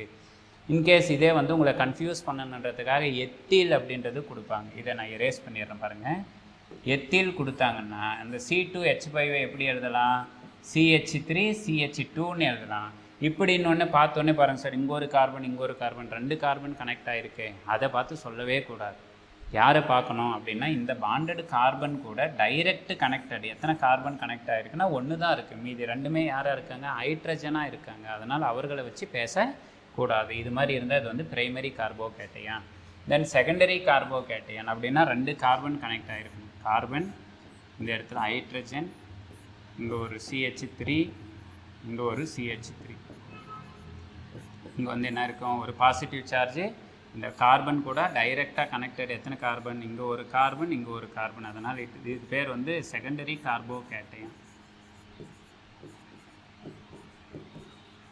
இதே போல் டெர்ஷரி அப்படின்னா 3 கார்பன் கனெக்ட் ஆகிருக்கு. இங்கேயும் ஒரு CH3 அல்கைல், இந்த பக்கமும் ஒரு அல்கைல், இந்த பக்கமும் ஒரு அல்கைல், தென் இங்கே வந்து கார்பன் வந்து நேரயனி. இது மாதிரி பாருங்கள், 3 கார்பன் வந்து கனெக்ட் ஆகிருந்தால் அதுக்கு பேர் என்ன சொல்கிறோம்? டெர்ஷரி கார்போகேட்டையான். ஸோ இந்த ஆர்டரில் ஸ்டெபிலிட்டி நமக்கு யார் மோர் ஸ்டேபிள்? டெர்ஷரி தான் மோர் ஸ்டேபிள். ஏன் டெர்ஷரி மோர் ஸ்டேபிள் அப்படின்னா அடுத்தது நமக்கு என்ன இருக்குன்னா எலக்ட்ரானிக் எஃபெக்ட். இந்த இடத்துல இருக்கக்கூடிய எலக்ட்ரான்கள் என்ன பண்ணுறாங்கன்னா சில வகையான விளைவுகளை ஏற்படுத்துகிறாங்க. அதில் நம்ம தெரிஞ்சிக்க வேண்டியது ஒரு 4 எஃபெக்ட் இருக்குது. இண்டக்டிவ் எஃபெக்ட் அப்படின்றது ஒன்று இருக்குது, ரெசனன்ஸ் எஃபெக்ட் அப்படின்னு ஒன்று இருக்குது, மீசோமெரிக் எஃபெக்ட் அப்படின்னு ஒன்று இருக்குது, ஹைப்பர் கான்ஜுகேஷன் அல்லது நோ பாண்ட் ரெசனன்ஸ் அப்படின்ற ஒன்று இருக்குது. அதர்வைஸ் கால்டு பேக்கர்-நாதன் எஃபெக்ட் அப்படின்ற பேரெல்லாம் இருக்குது. ஓகே, பேக்கர்-நாதன் எஃபெக்ட் அப்படின்னலாம் இருக்குது. இதெல்லாமும் எதுவாக இருக்குன்னா இது இந்த ஸ்டெபிலிட்டிக்கு காரணமாக அமையுது. அதெல்லாம் நம்ம எலக்ட்ரானிக் ட்ரான்ஸ்ஃபர் எஃபெக்ட் அப்படின்றத நடத்துகிறப்போ உங்களுக்கு சொல்லிக்கலாம். இப்போ இது வந்து தெரிஞ்சுக்கங்க, எது ஸ்டெபிலிட்டி மோர் அப்படின்னா டெர்சரி மோர் stable, then secondary, then primary, least வந்து மெத்தில் கார்போகேட்டையான். ஏன்னா மெத்தில் பாருங்கள் எந்த விதமான எலக்ட்ரானிக் எஃபெக்டும் நடக்கிறதுக்கு வாய்ப்பு இல்லை, வெறுமனே ஹைட்ரஜன் மட்டும்தான் இருக்குது. அதனால் இவங்க வந்து ஸ்டெபிலிட்டி ஆர்டர் வந்து இதை சொல்லிக்கலாம். அடுத்தது இந்த கார்போகேட்டையான் வந்து எலக்ட்ரான் டெஃபிஷியண்ட்டாக இருக்கிறதுனால அவங்களுக்கு பேர் என்ன பேர் அப்படின்னா யாரை விரும்புவாங்க அப்படின்னு கேட்டால் எலக்ட்ரானை விரும்புகிறவராக இருப்பார். அதனால் இட் இஸ் கால்டு எலக்ட்ரோஃபைல் அப்படின்ற பேரையும் கொடுக்கலாம். ஸோ இந்த கார்போகேட்டையானுக்கு பேர் என்ன கொடுக்கலாம்? எலக்ட்ரோஃபைல்ஸ் அப்படின்ற பெயரையும் நம்ம பயன்படுத்திக்கலாம். இதுக்கு அடுத்தது சில நேரங்களில் மேபி நீங்கள் UGTRB விட்டுட்டு கொஞ்சம் 1 or 2 மெம்பர்ஸ் வந்து என்ன இருப்பீங்கன்னா பிஜி அது இருக்கலாம், இல்லை ஒரு டெமோ கிளாஸ் தானே பார்க்கலான்னு வந்திருக்கலாம். சாரி இதோடு நிறுத்திட்டாரு, இவ்வளோ தானே ஸ்டெபிலிட்டி ஆர்டர் அப்படின்னா இந்த டெர்ஷரிக்கு முன்னாடி 2 பேர் மோர் ஸ்டெபிலிட்டி இருக்காங்க. யார் அப்படின்னு கேட்டால் அல்லைலும் பென்சைலும். அவங்க வந்து ஸ்டெபிலிட்டி மோர், ஞாபகம் வச்சுக்கோங்க. ஜென்ரல் ஸ்டெபிலிட்டி ஆர்டர் வரும்பொழுது அல்லை மோர் ஸ்டேபிள் தென் பென்சைல். இவருக்கு அடுத்தது யாருன்னா டெர்ஷரி, இவருக்கு அடுத்தது செகண்டரி, இவருக்கு அடுத்தது பிரைமரி, இவருக்கு அடுத்தது மெத்தில் கார்போகேட்டையான். மெத்தில் கார்போகேட்டையானை விட ஸ்டெபிலிட்டி லீஸ்டாக இருக்கிறவங்க யார் இருக்காங்கன்னாக்கா வினைல் அப்படின்றவங்க இருக்காங்க. Vinyl carbocation. அது என்ன vinyl? Carbon carbon double bond, ஒன்றுத்துக்கு மேலே என்ன இருக்கணும், ஒரு பாசிட்டிவ் சார்ஜ் இருக்கணும். அப்படி இருந்ததுன்னா அதுக்கு என்ன பேர் சொல்கிறோம்? வினைல் கார்போகேட்டையான். ஸோ அந்த வினைல் கார்போகேட்டையான் வந்து நமக்கு லீஸ்ட் ஸ்டெபிலிட்டி அப்படின்றத பார்த்து வச்சுக்கோங்க. இது CH2, கார்பனுக்கு இணைத்திறன் 4 1 2, இங்கே ஒரு ஹைட்ரஜன். இது வந்து வினைல் வந்து லீஸ்ட் ஸ்டேபிள். உங்களுக்கு அடுத்த கொஷின்ஸ் என்ன? Why allyl and benzyl more stable compare to tertiary அப்படின்ற ஒரு கேள்வி கேட்டாங்கன்னா, டெர்ஷரியில் பார்த்தீங்கன்னா எஃபெக்ட் எது மட்டும்தான் பாசிபிலிட்டி இருக்குன்னா ஹைப்பர் கான்ஜுகேஷன் அப்படின்ற ஒரு விளைவு மட்டும்தான் நமக்கு நடக்கும். பட் இங்கே பென்சைலும் அல்லைலும் போகும்பொழுது ஹைப்பர் கான்ஜுகேஷனை தாண்டிய திறன் யாருக்கு இருக்குன்னா ரெசனன்ஸ் எஃபெக்ட்டுக்கு இருக்குது. அதனால் இந்த பகுதி ஏன் இவங்க மோர் ஸ்டேபிள் அப்படின்னா டியூ டு ரெசனன்ஸ் விளைவு வந்து அதிகமான டாமினேட் ஃபேக்டர் இந்த இடத்துல அதிக தாக்கத்தை ஏற்படுத்துறதுனால உங்களுக்கு அல்லையில் பென்சைல் தென் டெர்ஷரி செகண்டரி பிரைமரி மெத்தில் அப்படின்றது ஸ்டெபிலிட்டி ஆகும். இதில் அல்லைல்ன்றது யார் அப்படின்னு கேட்டிங்கன்னா அல்லைலுக்கான ஸ்ட்ரக்சர் என்ன சொல்லுவோன்னா பாருங்கள், அதே தான் CH2 டபுள் பாண்ட் CH. இந்த இடத்துல பாருங்கள் டபுள் பாண்டு கனெக்டட் கார்பனுக்கு பக்கத்தில் அட்ஜசன்ட்லி யார் இருக்கணும்? கார்போகேட்டையான் அப்படின்றது இருக்கணும். இப்போ இந்த கார்போகேட்டையான் இருந்ததுன்னா உங்களுக்கு என்ன நடக்கும்? இப்போ இப்படி எழுதுகிறோம் பாருங்கள், உங்களுக்கு புரிதலுக்காக, அண்டர்ஸ்டாண்டிங்க்கு தான். இந்த இடத்துல சப்ஜெக்டை நம்ம அழகாக தெளிவாக புரிஞ்சிக்கணும். இவ்வளோ தான் நம்மளுடைய நோக்கம். கார்பன் இது கூட யார் இருக்குது? இங்கே ஒரு ஹைட்ரஜன், இங்கே ஒரு ஹைட்ரஜன், இங்கே என்ன இருக்குது? இப்போ ப்ளஸ் அப்படின்றது இருக்குது. இப்போ ப்ளஸ்ஸாக இருக்கா? ப்ளஸ்ஸை வந்து சாட்டிஸ்ஃபைடு பண்ணணும். அதனால் என்ன இருக்குது? பக்கத்தில் பாருங்கள் எலக்ட்ரான்ஸ் வந்து இங்கே இருக்குது. இம்மிடியேட்டாக இங்கே இருக்கக்கூடிய எலக்ட்ரான்ஸ் வந்து இங்கே உங்களுக்கு ஷிஃப்டிங் வந்து நடக்கும். இங்கே இருக்கக்கூடிய டபுள் பாண்டு இங்கே ஷிஃப்ட் ஆகும். அப்படின்னா இங்கே இருக்கக்கூடிய கார்போகேட்டையான் எங்கே வரும்? இந்த இடத்துல வராது. இது மாதிரி ரெசனன்ஸு மீண்டும் மீண்டும் நடந்துக்கிட்டே இருக்கிறதுனால இந்த இடத்துல கார்போகேட்டையான் வந்து நிலைநிறுத்தப்படுகிறது, ஸ்டெபிளைஸ் ஆகுது. அப்படின்னா என்ன அர்த்தம்? ஒரு ரியாக்டன்ட்டு ஒரு ப்ராடக்டாக மாறுவதற்கு தேவையான ஒரு காலம், டைம் பீரியட் வந்து அதிக நேரம் இந்த கார்போகேட்டையான் வந்து இருக்கும். அதனால் உங்கள் ப்ராடக்ட் வந்து ஃபார்மேஷன் ஆகிறது, விளைபொருள் வந்து உருவாவது அதிகமாக இருக்கும் அப்படின்ற கண்டிஷனை வந்து சொல்கிறோம். ஸோ இதே போல் தான் பென்சைல் யார் அப்படின்னு கேட்டால் பாருங்கள், பென்சின் ரிங்கு,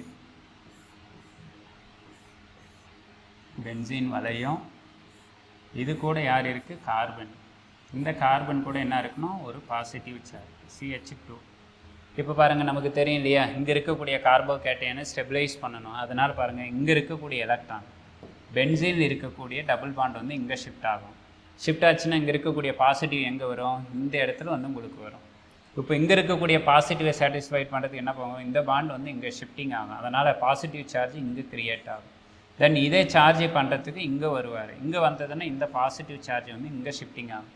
ஷிஃப்டிங் ஆச்சுன்னா இங்கே இருக்கிற டபுள் பாண்டு, மேபி ஒரு கற்பனை பண்ணிக்கோங்க, இந்த இடத்துல டபுள் பாண்ட் இருக்குன்னா அவர் மீண்டும் இங்கே வருவார். அகைன் உங்களுக்கு அந்த பாசிட்டிவ் சார்ஜ் வந்து இங்கே போயிடும். அப்படின்னா இந்த டபுள் பாண்டு ஃபார்மேஷன் ஆகிறது கார்போகேட்டையான் நீண்ட நேரமாக ஒரு ரியாக்ஷனில் இன்டர்மீடியேட் இடைநிலையில் நிற்பதற்கு தாங்குவதற்கு நிறைய நேரம் எடுத்துக்கொள்வதனால நமக்கு ஸ்டெபிலிட்டி ஆர்டர் நிலைப்புத்தன்மையின் வரிசையில் அல்லைலுக்கு அதிக நிலைப்புத்தன்மையும், அவரை விட அடுத்தபடியாக பென்சாயிலுக்கும், அதுக்கு அடுத்தது டெர்ஷரி செகண்டரி பிரைமரி மெத்தில் யார் சொல்கிறோம்? வினைலுக்கும் ஆர்டர் கொடுக்குறோம். இது வந்து உங்களுக்கு கட்டாயம் போட்டித் தேர்வில் கேட்குறது ஒன்றுங்க. கார்போகேட்டையான் அப்படின்னாக்கலே டைரெக்டான கேள்வி, ஸ்டெபிலிட்டி ஆர்டரை எழுதுங்க. ஏன் அல்லைலும் பென்சைலும் more stable due to resonance அப்படின்ற வார்த்தையை வந்து பயன்படுத்திக்கணும். நிறைய பேருக்கு சந்தேகம் வர்றது வந்து அல்லைலுக்கும் வினைலுக்கும் டவுட் வரும். வினைல்ன்றது பாருங்கள் டபுள் பாண்டடு கூடவே கார்பனுக்கான ப்ளஸ் இருக்கணும். அல்லைல் அப்படின்றது டபுள் பாண்டுக்கு அட்ஜசன்ட் கார்பன் என்ன இருக்கணும் அப்படின்னு கேட்டால் உங்களுக்கு பாசிட்டிவ் சார்ஜ் வந்து இருக்கணும். இதுதான் நமக்கு எதை பற்றிய தகவல், கார்போகேட்டையான் அப்படின்றதுக்கு உண்டான தகவல். சார் அது சில புத்தகங்களில் அதுதான் சொல்ல வரேன். சில புத்தகங்களில் என்ன பண்ணியிருப்பாங்கன்னா அவங்க வெறுமனே ரெசனன்ஸை வச்சுக்கிட்டு மட்டும் பேசுவாங்க. நான் முன்னாடியே உங்ககிட்ட சொன்னேன், கவனிச்சிங்களா இல்லையான்னு தெரியல. இந்த இடத்துல கார்போகேட்டையானுடைய ஸ்டெபிலிட்டி ஆர்டரை வந்து நிறையா ரோல் வந்து ப்ளே பண்ணுதுங்க. அதுதான் இப்போ தான் சொன்னோம். இந்த இடத்துல வெறுமனே ஹைப்பர் கான்ஜுகேஷன்ன்ற ரோல் வந்து ப்ளே பண்ணுது. அதே மாதிரி ரெசனன்ஸ்ன்றது ஒரு ரோல் ப்ளே பண்ணுது. இப்போ இங்கே கனெக்டடு இந்த அலைல் குரூப்பு கூட இங்கே கனெக்ட் ஆகிருக்கீங்களா, இந்த வெறும் ஹைட்ரஜன் கனெக்ட் ஆகிருக்கா அல்லது அது கூட ஏதாவது கார்பன் கனெக்ட் ஆகிருக்கா? இங்கே பாருங்கள், இந்த இடத்துல ஹைட்ரஜனுக்கு பதிலாக மேபி ஒரு அல்கைல் குரூப் கனெக்ட் ஆகிருந்தா, ஒரு ஃபினைல் குரூப்பு கனெக்ட் ஆகிருந்தா, இதெல்லாம் அதனுடைய ஸ்டெபிலிட்டியில் பெரிய வந்து ரோலை வந்து ப்ளே பண்ணுறாங்க. அதனால் புத்தகங்களில் சில புத்தகங்கள் வந்து என்ன கொடுத்துருப்பாங்க, அல்லையில் முன்னாடி கொடுத்துட்டு பென்சைலை கொடுத்துருப்பாங்க. சில புத்தகங்களில் பென்சைலை முன்னாடி கொடுத்துட்டு அல்லையில் எடுத்திருப்பாங்க. பட் எக்ஸாக்டான ஆர்டர் அப்படின்றது அல்லைலுக்கு மோர் ஸ்டெபிலிட்டி. ஏன் சார் உடனே நீங்கள் பென்சைல் போகக்கூடாதா அப்படின்ற மாதிரி நீங்கள் போகலாம். நமக்கு நல்லா ஞாபகம் இருக்கணும், பென்சைல் வந்து உங்களுக்கு இது போன்ற கார்போகேட்டையான் வந்து ஃபார்மேஷனே ஆகாது. நம்ம அரோமேட்டிக்கில் நடக்கக்கூடிய ரியாக்ஷன்ஸ் எல்லாமே பென்சைனில் நடக்கிறது எல்லாமே எலக்ட்ரோஃபிலிக் ரியாக்ஷன்ஸை தான் மோர் ப்ரிடாமினண்ட்டாக நடக்கும். நியூக்ளியோஃபைல் போய் அட்டாக் பண்ணாது. ஏன், ஆல்ரெடி இங்கே இருக்கிறது என்னது, எலக்ட்ரான்ஸ் தான் இருக்காங்க. புரியும்னு நினைக்கிறேன். ஆல்ரெடி இங்கே என்ன இருக்குது, எலக்ட்ரான்ஸ் தான் இருக்குது. நீங்கள் அட்டாக்கிங் பண்ணுறதும் யாருன்னா நியூக்ளியோஃபைல். அதுவும் ஒரு மைனஸ் தான். அந்த மைனஸ் போய் இந்த இடத்துல ப்ளஸ்ஸை போய் டாமினேட் பண்ணி அட்டாக் பண்ணுறது வந்து கொஞ்சம் கஷ்டம்.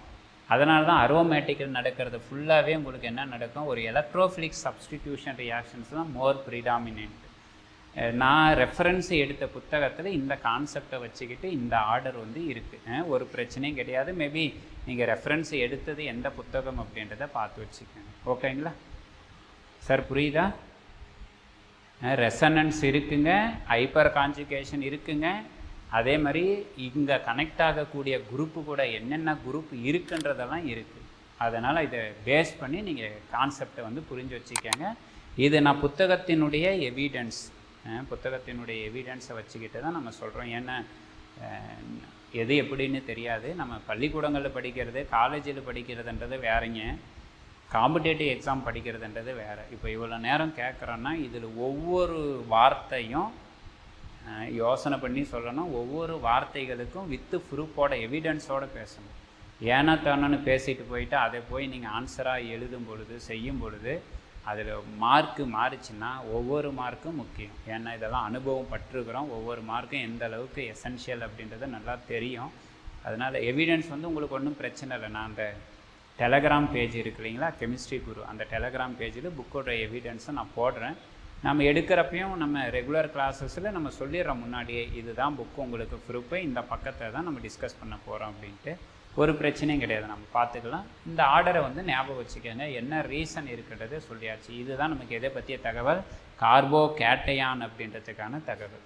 செகண்டு பேச வேண்டிய ரியாக்ஷன் இன்டர்மீடியேட்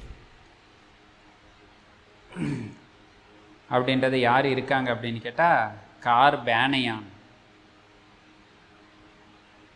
ஸோ கார்போகேட்டையானுடைய ஸ்டெபிலிட்டி ஆர்டருக்கு நான் முன்னாடியே சொல்லிட்டேன். யார் யாரெல்லாம் ரோலை ப்ளே பண்ணுறாங்க அப்படின்னா, இண்டக்டிவ் எஃபெக்ட் வந்து ரோலை ப்ளே பண்ணுது.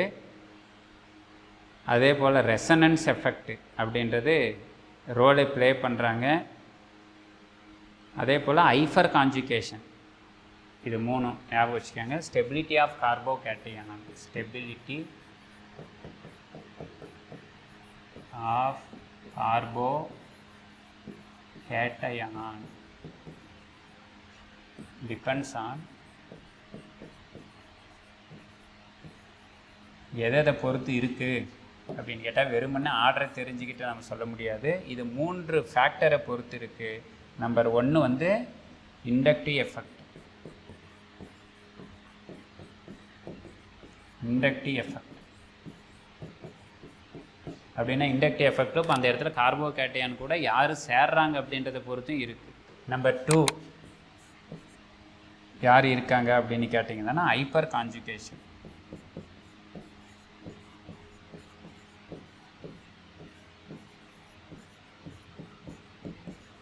Hyper conjugation. Number 3 resonance. ஓகேங்களா, இந்த இடத்துல நோட் குறிப்பு அப்படின்னு போட்டு நோட் எதை பேஸ் பண்ணி? இந்த ரெசனன்ஸை பற்றி பேசும் பொழுது ரெசனன்ஸ் எஃபெக்டை பொறுத்து எந்த கார்போகேட்டியான் மோர் ஸ்டேபிள்னா பென்சைல். அதிலும் எந்த பென்சைலு? Tertiary benzyl more stable, then secondary, then primary. பென்சைலில் 3 variety இருக்குது. ஒரு ஃபினைல் கனெக்ட் ஆகிறது, 2 ஃபினைல் கனெக்ட் ஆகுது, 3 ஃபினைல் கனெக்ட் ஆகுது. இவருக்கு அடுத்தது யாருன்னா அல்லைலும் யார் இருக்காங்க? அதே போல் டெர்ஷரி, செகண்டரி, பிரைமரி. இவருக்கு அடுத்தது யாருன்னாக்கல உங்களுக்கு tertiary carbocation, secondary carbocation, primary carbocation, then methyl carbocation. இது வந்து ரெசனன்ஸை பேஸ் பண்ணி கொஷின்ஸ் வந்து என்ன கேட்டாங்கன்னாக்கல, write the stability order of carbocation based on resonance அப்படின்ற ஒரு கேள்வி கேட்டாங்கன்னா இந்த ஆர்டரை எழுதணும். இல்லை சார், இதே கேள்வியை stability order of carbocation based on ஐஃபர் கான்ஜுகேஷனை பற்றி பேசுகிறப்போ உங்களுக்கு ஆல்ஃபா ஹைட்ரஜன் அதிகமாக இருக்கும். அப்படி பார்த்தீங்கன்னா உங்களுக்கு டெர்ஷரி கார்போகேட்டையானுக்கு தான் மோர் ஸ்டேபிள். இவருக்கு அடுத்தது தான் பென்சைலும் அல்லைலும் ஈக்குவல்.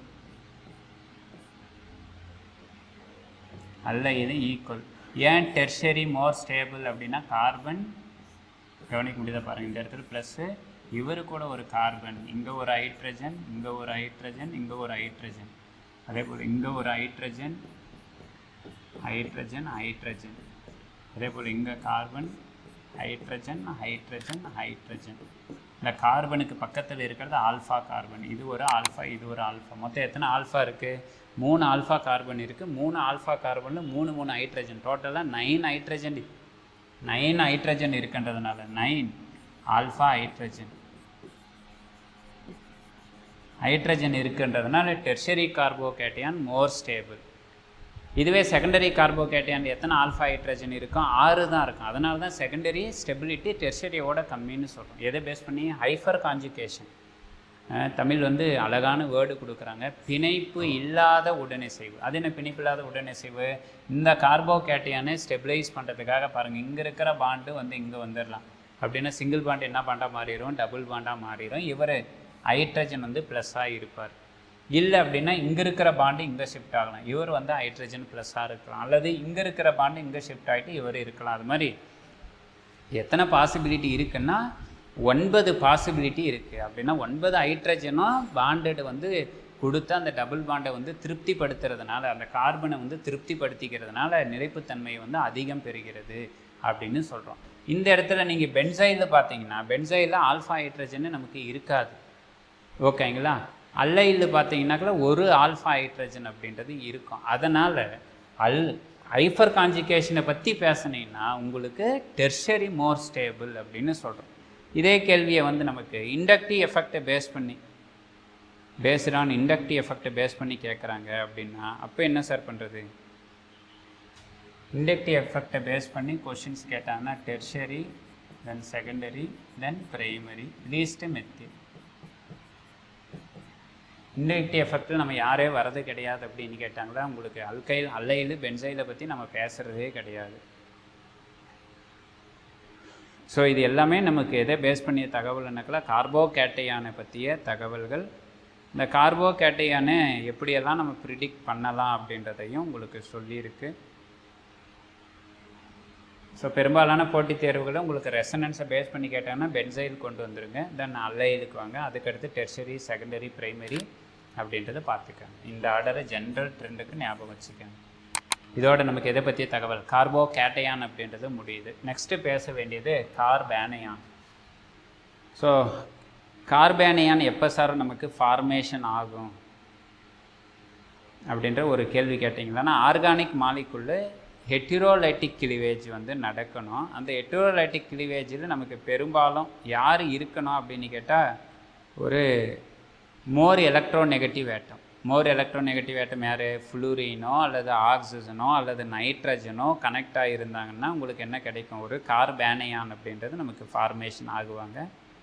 ஞாபகம் வச்சுக்கோங்க. கார்பன் வந்து ஒய் ஒரு ஆட்டம் இருக்குது, இப்போ என்ன நடக்குது, இந்த ஒய் ஆட்டத்துக்கு எலக்ட்ரோ நெகட்டிவிட்டி கம்மி பாருங்கள். இவர் வந்து எலக்ட்ரோ நெகட்டிவிட்டி லீஸ்ட் குறைவாக இருக்குது. கார்பனுக்கு எலக்ட்ரோ நெகட்டிவிட்டி மோராக இருக்குது. அதனால் என்ன ஆகும், இந்த ஒய் வந்து எலக்ட்ரானு கார்பனுக்கு கொடுத்துட்டு இவர் வந்து வெளியே வந்துடுவார். இப்போ கார்பனுக்கு மேலே ஆல்ரெடி இருக்கக்கூடிய 3 பாண்ட்ஸ், அது மட்டும் இல்லாமல் எலக்ட்ரானை கேரி பண்ணுறதுனால ஒரு நெகட்டிவ் சார்ஜ். யார் வெளியே போயிருப்பார், ஒய் ப்ளஸ் அப்படின்றது வெளியே போயிருக்கும். இவருக்கு பேர் வந்து கார்பேனியான். கார்பேனியான் அல்லது கார்பன் ஆனியான். ஆனியான்னா எதிரயனி. இதை ரெண்டும் சேர்த்து எழுதும் பொழுது தான் நமக்கு என்ன பேர் சொல்கிறோம், கார்பேனியான் அப்படின்ற பேரை வந்து கொடுக்குறோம். இப்போ இந்த லோன் பேர் எலக்ட்ரான்ஸ் எங்கே இருக்கும் அப்படின்னு கேட்டால் நமக்கு அந்த பி ஆர்பிட்டல் வேக்கண்டாக இருக்குது பார்த்தீங்கன்னா, அதுக்குள்ளே இவர் வந்து உட்காந்துட்ருப்பார். பட் பாண்டிங் இல்லை. யாராவது என்ன வந்த ஒரு ப்ளஸ் வந்ததுனாக்களே போதும், நான் எங்கிட்ட இருக்கக்கூடிய எலக்ட்ரானை கொடுத்து அவர் என்ன பண்ணிக்குவார், பாண்டிங்கில் வந்து இன்வால்வ் ஆயிடுவார். ஸோ இதனுடைய ஸ்ட்ரக்சர் வடிவம் அப்படின்னு பார்க்கும்பொழுது கார்பன், ஹைட்ரஜன், ஹைட்ரஜன், இங்கே ஒரு ஹைட்ரஜன், சும்மா ரஃபாக ஒரு பாண்டடு. இது வந்து ஒரு லோன் பேர்ஸ் இங்கே வந்து இருப்பாங்க. இங்கே வந்து நெகட்டிவ் சார்ஜ் வந்து இருக்கும். ஸோ இதுக்கான ஸ்ட்ரக்சர் வடிவம் அல்லது ஷேப் அல்லது ஜாமெண்ட்ரி, ஷேப் அல்லது ஜாமெண்ட்ரி வந்து பார்த்தீங்கன்னா இது வந்து பிரமிடல் ஷேப், பிரமிடல் வடிவத்தில் இருப்பாங்க. Number 2 hybridisation. ஹெச்ன்றது பாருங்கள் பாண்ட் பேர் 3 ஒரு லோன் பேர் அப்படின்னா BP plus LP, 3 bond pair plus ஒரு லோன் பேர். லோன் பேர்னா ஒரு ஜோடி எலக்ட்ரான்ஸ் வந்து இங்கே இருக்காங்க அப்படின்னா 3 + 1 4. 4 ஒன்று ஹைப்ரிடைசேஷன் sp3 இனக்கலப்பு. த நெக்ஸ்ட் இன்ஃபர்மேஷன் இதில் இதனுடைய வேலண்ட் கேட்பாங்க பாருங்கள். 4 பாண்டடு 4மே இருக்கிறதுனால இதுக்கு பேர் வந்து டெட்ரா வேலண்ட், நான்முகி. டெட்ரா வேலண்ட், டெட்ரானாக்கில் 4 பிணைப்பில் வந்து இருக்காங்க அப்படின்னு அர்த்தம். ஸோ எலக்ட்ரான்ஸ் வந்து என்னவா இருக்குது, 8 எலக்ட்ரான்ஸ் இருக்குன்றதுனால இட் வில் பி ஆக்டேட். 8 எலக்ட்ரான்கள் சரௌண்ட் பண்ணி இருக்குது. பட் இருந்தாலும் பாண்டிங்கில் 3 தான் இருக்குது, ஒரு லோன் பேர் இருக்குது. இப்போ இது என்ன தேவை அப்படின்னு கேட்டால் எலக்ட்ரானை கொடுக்கறதுக்கு தயாராக இருக்குது. எலக்ட்ரானை கொடுத்தாங்கன்னா அவங்களுக்கு என்ன பேர் சொல்கிறோம்னா நியூக்ளியோஃபைல் அப்படின்ற பேரை வந்து கொடுக்குறோம். அடுத்து ஒரு கேள்வி கேட்பாங்க நமக்கு, sp3ன்னா டெட்ராஹெட்ரல் தானே, டெட்ராஹெட்ரல் நான்முகி தானே இருக்கணும், ஏன் ஷேப் வந்து பிரமிடல் ஷேப்பாக மாறுது அப்படின்னு கேட்டிங்கன்னா இந்த இன்ட்ராக்ஷன் வேர்டை பயன்படுத்தணும். பாருங்கள், இங்கே இருக்கிறது பாண்ட் பேர் பிபி, இது வந்து எல்பி லோன் பேர். இங்கே இருக்கக்கூடிய பாண்ட் பேர் லோன் பேர் ரிப்பல்ஷன் அப்படின்றதுனால இது என்ன ஷேப்புக்கு மாறுதுன்னா பிரமிடல் ஷேப்புக்கு வந்து மாறுறாங்க. பிரமிடல் ஷேப் எப்படி சார் இருக்குன்னா கார்பன், இந்த பாண்டட் ஒரு ஆட்டம், இது ஒரு ஹைட்ரஜன், சும்மா ஹைட்ரஜன் வச்சுக்கோங்க, இல்லை கன்ஃபியூஸ் ஆகுதுன்னா ஹைட்ரஜனை எடுத்துருங்க. யாரோ ஒரு குரூப் இப்படி வந்து இருப்பாங்க. இது பார்க்குறதுக்கு இந்த ஷேப் பிரமிடல் ஷேப் அப்படின்றது உங்களுக்கு கிடைக்கும். ஏன் sp3னாக்குள்ள உங்களுக்கு டெட்ராஹெட்ரல் தானே இருக்கணும், ஏன் பிரமிடலாக மாறுது அப்படின்னும் பொழுது இந்த வேர்டை வந்து சொல்லிக்கணும். லோன் பேர் பாண்ட் பேர் according to VSEPR theory, valency shell electron பேர் ரிப்பல்ஷன் அப்படின்ற கொள்கையின்படி லோன் பேர் ரிப்பல்ஷன் அதிகமாக இருக்கணும். ஓகே, அதை நான் சொல்கிறேன் சார். அடுத்தது எப்போ ஜாமெண்ட்ரின்ற டேர்மை யூஸ் பண்ணணும், எப்போ ஷேப்புன்ற டேர்மை யூஸ் பண்ணணுன்ட்டு லோன் பேரை கன்சிடர் பண்ணிங்க, லோன் பேரையும் சேர்த்துக்கினீங்க அப்படின்னா அதுக்கு பேர் வந்து ஜாமெண்ட்ரி. லோன் பேரை விட்டுட்டு பேசுனீங்கன்னா அதுக்கு பேர் வந்து ஷேப். ஓகேங்களா? நான் இப்போ லோன் பேரையும் சேர்த்து சொல்கிறதுனால தான் என்ன சொல்கிறோம், டெட்ராஹெட்ரல் அப்படின்றது ஜாமெண்ட்ரியாக இருக்கணும். இங்கே எழுதினுக்கிறதே பாருங்கள், ஷேப் அப்படின்றது என்ன ஷேப் சொல்கிறோம், பிரமிடல் ஷேப் அப்படின்னு சொல்கிறோம். நீங்கள் கன்சிடர் பண்ணும்பொழுது லோன் பேரை இன்க்ளூடிங்க, லோன் பேரை விட்டுட்டா அப்படின்னு பார்த்துக்காங்க, ஞாபகம் வச்சுக்காங்க. ஷேப் அப்படின்னா without lone pair, without LP, lone பேரை சேர்க்கக்கூடாது. ஜாமெண்ட்ரி அப்படின்னா வித் லோன் பேர், லோன் பேரையும் சேர்த்துட்டு சொல்லணும். இப்போ லோன் பேரை எடுத்துட்டிங்க அப்படின்னா இப்படி தான் இருக்கும். யாரும் எடுக்கும் அப்படின்னு கேட்டால் ஷேப் பாருங்கள், லோன் பேரை விட்டுட்டு பார்க்கும் பொழுது அந்த மாலிகுலுடைய ஷேப் வந்து இப்படி தான் இருப்பாங்க. இங்கே யார் இருப்பாங்க அப்படின்னு கேட்டால் உங்களுக்கு மேலே கார்பன் இருக்கும், இந்த 3 ஆட்டம் எங்கே இருப்பாங்க, எங்கே கீழே இருப்பாங்க. இது பார்க்குறதுக்கு எப்படி இருப்பாங்க, ஒரு பிரமிடு ஒரு ஷேப்பில் வந்து இப்படி தான் இருக்காங்க அப்படின்னு அர்த்தம். இது யாருடைய ஷேப், பிரமிடல் ஷேப் அப்படின்னு சொல்லும் பொழுது. ஜாமெண்ட்ரி வரும்பொழுது இங்கே இருக்கக்கூடிய லோன் பேர் எங்கே இருக்கும், இங்கே இருக்குது. ஜென்ரலாக நமக்கு டெட்ராஹெட்ரல்னால் பாண்ட் ஆங்கிள் வந்து 109 டிகிரி 5 செகண்ட்ஸ் அல்லது 28 செகண்ட்ஸ். சில புத்தகங்கள் 109 டிகிரி 28, இதுதான் 28 செகண்ட் எக்ஸாக்டானது. பட்டு அந்த அளவுக்கு எக்ஸாக்டாக நமக்கு தேவையில்லை அப்படின்றதுனால என்ன சொல்லுவோம்னா 109 டிகிரி 5 செகண்ட் அப்படின்றதை எடுத்துக்கலாம். நாம் இப்போ அதுதான் சொல்ல வந்தேன். டெட்ராஹெட்ரல் அப்படின்னா sp3 ஹைப்ரிடைசேஷனுக்கு உங்களுக்கு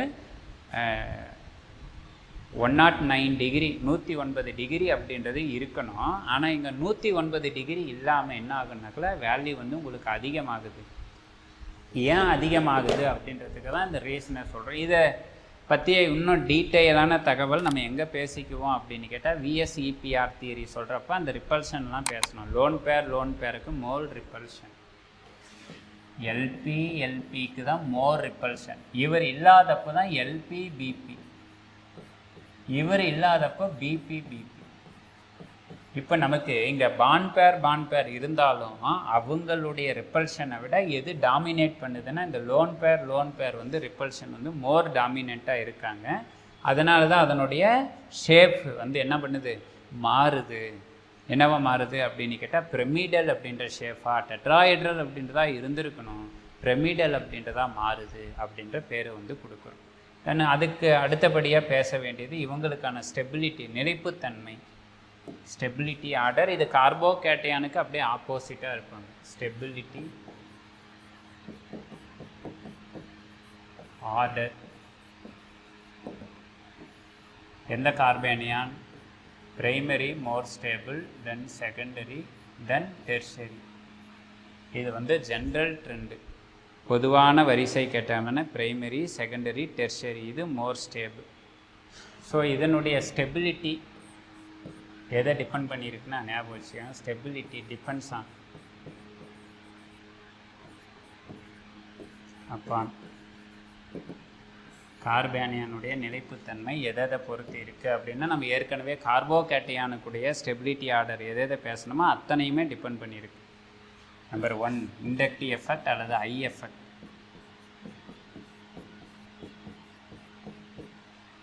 நம்பர் 2 ரெசனன்ஸ் அல்லது ஆர் எஃபெக்ட்.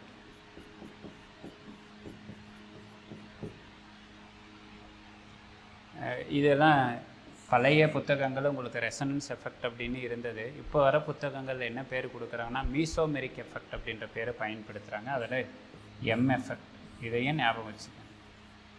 ரெசனன்ஸ் எஃபெக்ட்டு இப்போ இருக்கக்கூடிய புத்தகங்களில் மீசோமெரிக் எஃபெக்ட் அப்படின்ற பேரையும் கொடுக்குறாங்க. ஸோ இண்டக்டிவ் எஃபெக்டை பேஸ் பண்ணி முன்னாடியே சொல்லிட்டோம். எது மோர் ஸ்டேபிள், பிரைமரி, தென் செகண்டரி, தென் டெர்ஷரி. ரெசனன்ஸ் எஃபெக்டை பேஸ் பண்ணி ஸ்டெபிலிட்டி ஆர்டர் வந்ததுன்னாக்கில் ஃபஸ்ட்டு வந்து யார் வந்துடுவாங்க, பென்சைல், அவருக்கு அடுத்தது அல்லைல், இவருக்கு அடுத்தது பிரைமரி, தென் செகண்டரி, தென் டெர்ஷரி. ஞாபகம் வச்சுக்கணும், பென்சைலும் அல்லைலும் மட்டும் கார்போகேட்டையானுக்கு வர மாதிரி வராங்க. பட்டு பிரைமரி, செகண்டரி, டெர்ஷரி கார்போகேட்டையானுக்கு அப்படியே ஆப்போசிட்டாக வர மாதிரி வராங்க. இது ரெசனன்ஸ் எஃபெக்டை பேஸ் பண்ணி இந்த தகவல். ஸோ இதோட நமக்கு எது பற்றி தகவல்னா கார்போ ஆனையான் அல்லது கார்பன் ஆனையான்ஸ் அல்லது கார்பன் எதிர் அயனிகளை பற்றிய தகவல் வந்து முடியுது. அடுத்தது தேர்ட் இன்ஃபர்மேஷன்ஸ் நம்ம யாரை பற்றி பேசணும்னா ஃப்ரீ ரேடிக்கல்ஸ். நம்ம முன்னரே சொன்னது போல் கார்பன் அது கூட ஒரு ஆட்டம் வந்து கனெக்ட் ஆகிருக்கு. இங்கே இருக்கக்கூடிய பாண்டட் எலக்ட்ரான் எப்படி கிளிவேஜ் ஆகணும், ஹோமோலெட்டிக் கிளிவேஜ், ஒரே மாதிரி கிளிவேஜ் ஆகணும். கிளிவேஜ் ஆகும் பொழுது உங்களுக்கு கார்பன், அதுக்கு மேலே ஒரு ரேடிக்கல் ஒய் அப்படின்றது ஒரு ரேடிக்கல் அப்படின்றது கிடைக்கும். இதுக்கு ஃப்ரீ ரேடிக்கல், அதுவும் கார்பன் இருக்கிறதுனால carbon free radical, carbon free radical அப்படின்னு சொல்கிறோம். ஸோ அந்த கார்பன் ஃப்ரீ ரேடிக்கலில் ஃபஸ்ட்டு என்ன பேசணும் அப்படின்னு கேட்டால் இதுக்கான ஹைப்ரிடைசேஷன். இந்த ஹைப்ரிடைசேஷனை பொறுத்த வரைக்கும் கொஞ்சம் கேர்ஃபுல்லாக கவனிக்கணும். இது கூட கனெக்ட் ஆகிருக்கக்கூடிய குரூப்பை பொறுத்து இதுக்கு ஹைப்ரிடைசேஷனை சொல்லுவாங்க. நான் இந்த இடத்துல சொல்லிடுறேன். மேபி அந்த குரூப் கனெக்டட் குரூப், கார்பன் கூட கனெக்டட் குரூப் வந்து இங்கே இருக்கக்கூடிய இந்த தொகுதிகள் யாராக இருக்காங்கனாக்கா எலக்ட்ரான் டொனேட்டிங் குரூப், எலக்ட்ரானை வழங்குபவராக இருக்காங்க. ஒரு பேச்சுக்கு ஒரு அல்கைல் குரூப் அப்படின்றது இருக்குது. எக்ஸாம்பிள் வந்து ஒரு அல்கைல் குரூப் CH3 அல்கைல், ஷார்ட்டான அல்கைல்னே போடுறேன். அல்கைல் குரூப் வந்து இருக்குது அப்படின்னா எலக்ட்ரானெல்லாம் என்ன பண்ணுவாங்க, கார்பனுக்கு கொடுப்பாங்க. இப்போ அப்படின்னா எலக்ட்ரானுடைய ரிச்னஸ், அடர்த்தி எதுக்கு மேலே அதிகமாகும்னா கார்பனுக்கு மேலே அதிகமாகும். கார்பனுக்கு மேலே எலக்ட்ரானுடைய அடர்த்தி அதிகமாகிறதுனால இங்கே இருக்குது பாருங்கள், இந்த எலக்ட்ரான் எங்கே போகும், எலக்ட்ரான் ரிப்பல்ஷன்னால இது வெளியே போக ஆரம்பிக்கும். வெளியே போகிறதுனால இந்த லோன் பேர் எலக்ட்ரானு நீங்கள் ஹைப்ரிடைசேஷனுக்குள்ளே கன்சிடர் பண்ணக்கூடாது. அப்படின்னா எத்தனை மட்டும் எடுத்துக்கணும், வெறும் 3 சிக்மா பாண்டை மட்டும் எடுத்துக்கணும். அதை வச்சு சொன்னீங்கன்னா ஸோ sp2 ஹைப்ரிடைசேஷன் அப்போ வரும்பொழுது இந்த ஃப்ரீ ரேடிக்கலுக்கு வந்து sp2 ஹைப்ரிடைசேஷன் இல்லை சார், கார்பன் கூட கனெக்ட் ஆகிருக்கக்கூடிய எங்கள் குரூப் மேபி அது எலக்ட்ரான் வித்ட்ராயிங் குரூப்பாக இருக்காங்க, எலக்ட்ரானை பிடிச்சி ஈர்க்கிறாங்க. யாருக்கு, இங்கே இருக்கக்கூடிய குரூப் எல்லாம் இந்த பாண்டட் இருக்கக்கூடிய எலக்ட்ரானை ஃபுல்லாக தன்னை நோக்கி இழுக்குது, அவரை நோக்கி போகுது. அப்படின்னா இந்த இடத்துல கார்பனுக்கு பக்கத்தில் எலக்ட்ரானுடைய டென்சிட்டி குறைஞ்சிரும். எலக்ட்ரானுடைய டென்சிட்டி கார்பன்கிட்ட குறையிறதுனால என்ன ஆகும், கார்பன் இப்போ எலக்ட்ரானு எங்கே இருக்குதோ அங்கே பிடிச்சி இழுக்க ஆரம்பிக்கும். இவங்க கிட்டேருந்து வாங்க முடியாது, ஏன்னா அவங்க கார்பன் கிட்டேருந்து பிடிக்கிட்டு போகிறாங்க. இப்போ என்ன பார்க்குது, பக்கத்தில் இருக்கக்கூடிய p ஆர்பிட்டால் ஒரு ஆட் எலக்ட்ரான், ஒரு தனித்த ஒரு எலக்ட்ரான் இருக்குது அப்படின்னு பார்க்குது. அதை என்ன பண்ணும், கார்பன் தன்னை நோக்கி இழுக்க ஆரம்பிக்கும். அப்போ இந்த ஒரே ஒரு எலக்ட்ரான் இருந்தாலும் ஞாபகம் இருக்கணும், எங்களுக்கு உடனே அடுத்த ஒரு சந்தேகம் மோசோ, ஒரு பாண்ட் வந்து ஃபார்மேஷன் ஆனால் மினிமம் 2 எலக்ட்ரான் இருக்கணுமே அப்படின்றது. இந்த இடத்துல அந்த ஒரே எலக்ட்ரான் இருந்தாலும் கார்பனுடைய எலக்ட்ரான் டெஃபிஷியன்சியை சாட்டிஸ்ஃபைடு பண்ணுறதுக்காக எலக்ட்ரான்கள் பங்கு பெறக்கூடிய ஒரு ஆட் எலக்ட்ரானாக வந்து மாற ஆரம்பிக்கும். அப்படின்னா அதையும் நம்ம என்ன பண்ணிக்கணும், ஹைப்ரிடைசேஷனில் கன்சிடர் பண்ணணும். அப்போ என்ன நடக்கும் அப்படின்னு கேட்டால், ஒரு பேச்சுக்கு அல்கைல் எலக்ட்ரான் வித்ட்ராயிங் குரூப்னால் யார் சொல்லலாம், ஒரு நைட்ரோ குரூப்பு, ஒரு ஆல்டிகைட் குரூப்பு, ஒரு ஆசிட்டு, இது மாதிரியெல்லாம் இருக்குமா கார்பன் கூட அப்படின்னு போட்டு நீங்கள் இமேஜினேஷன் பண்ணக்கூடாது. வெறும் கார்பனாக இருக்கிறப்ப அது மாதிரி electron nitro group 3 nitro group வந்து கனெக்டட் ஆகிறது வந்து கஷ்டம்தான். அதையே மீறி டியூட்டீரியமேட்டட், நம்மெல்லாம் இன்னும் அடுத்தடுத்த சப்ஜெக்ட் கம்ப்ளீட்டாக உங்களுக்கு நடத்தும் பொழுது சொல்கிறேன், எவிடன்ஸு புத்தகங்களை கொடுத்துருக்கிறத வச்சு அது மாதிரி ஒரு குரூப் இருந்திருந்தால் என்ன நடக்கும் அப்படின்றத ஒரு கன்சிடர் பண்ணும் பொழுது அப்போ என்ன இருப்பாங்கனாக்கில் அந்த ஆட் எலக்ட்ரானும் ஹைப்ரிடைசேஷனில் பங்கு பெறும். அப்போ வந்து sp3 ஹைப்ரிடைசேஷனாக வந்து இருப்பாங்க அப்படின்றத பார்த்துக்கணும். இது வந்து இனக்கலப்பு ஹைப்ரிடைசேஷன்.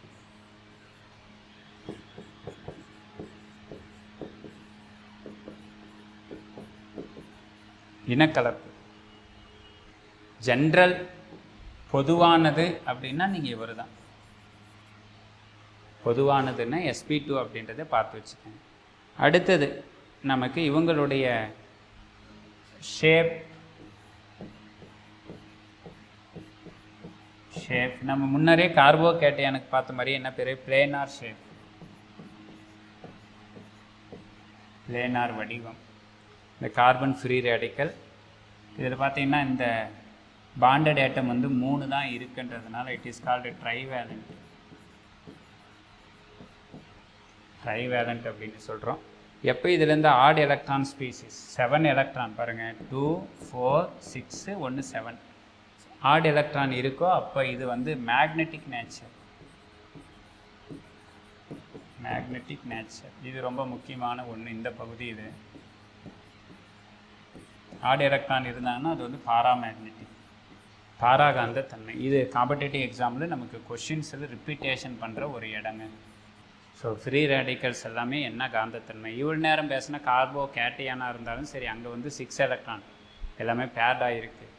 அதே போல் கார்பேனையான் அப்படின்னாலும் 8 எலக்ட்ரான்ஸ் எல்லாமே பேர்டாக இருக்கும். அவங்க எல்லாமே டயாமேக்னெட்டிக்கு. பட்டு ஃப்ரீ ரேடிக்கல் ஒரே ஒரு தனித்த எலக்ட்ரான். இது இப்போ ஒரு கார்பன் தானே, இந்த கார்பனுக்கு கன்சிடர் பண்ணிங்கன்னா 2s கேவை விட்டுருங்க, அல்லது 1s 2வை விட்டுருங்க, இதை கன்சிடர் பண்ண வேண்டாம். 2sல எத்தனை எலக்ட்ரான் இருக்கும் அப்படின்னு கேட்டால் 2.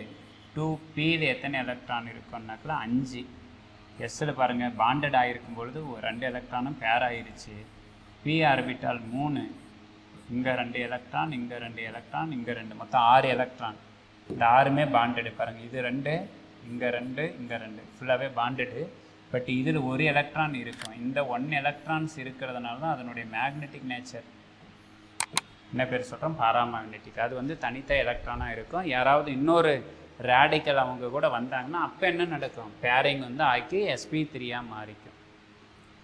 இது வந்து மேக்னெட்டிக் நேச்சர் ஆஃப் கார்பானியம். அடுத்தது நமக்கு இவங்க எலக்ட்ரான் வந்து பற்றாக்குறையாக இருக்கிறதுனால இதுவும் வந்து எலக்ட்ரான் டெஃபிஷியன்ட். எலக்ட்ரான்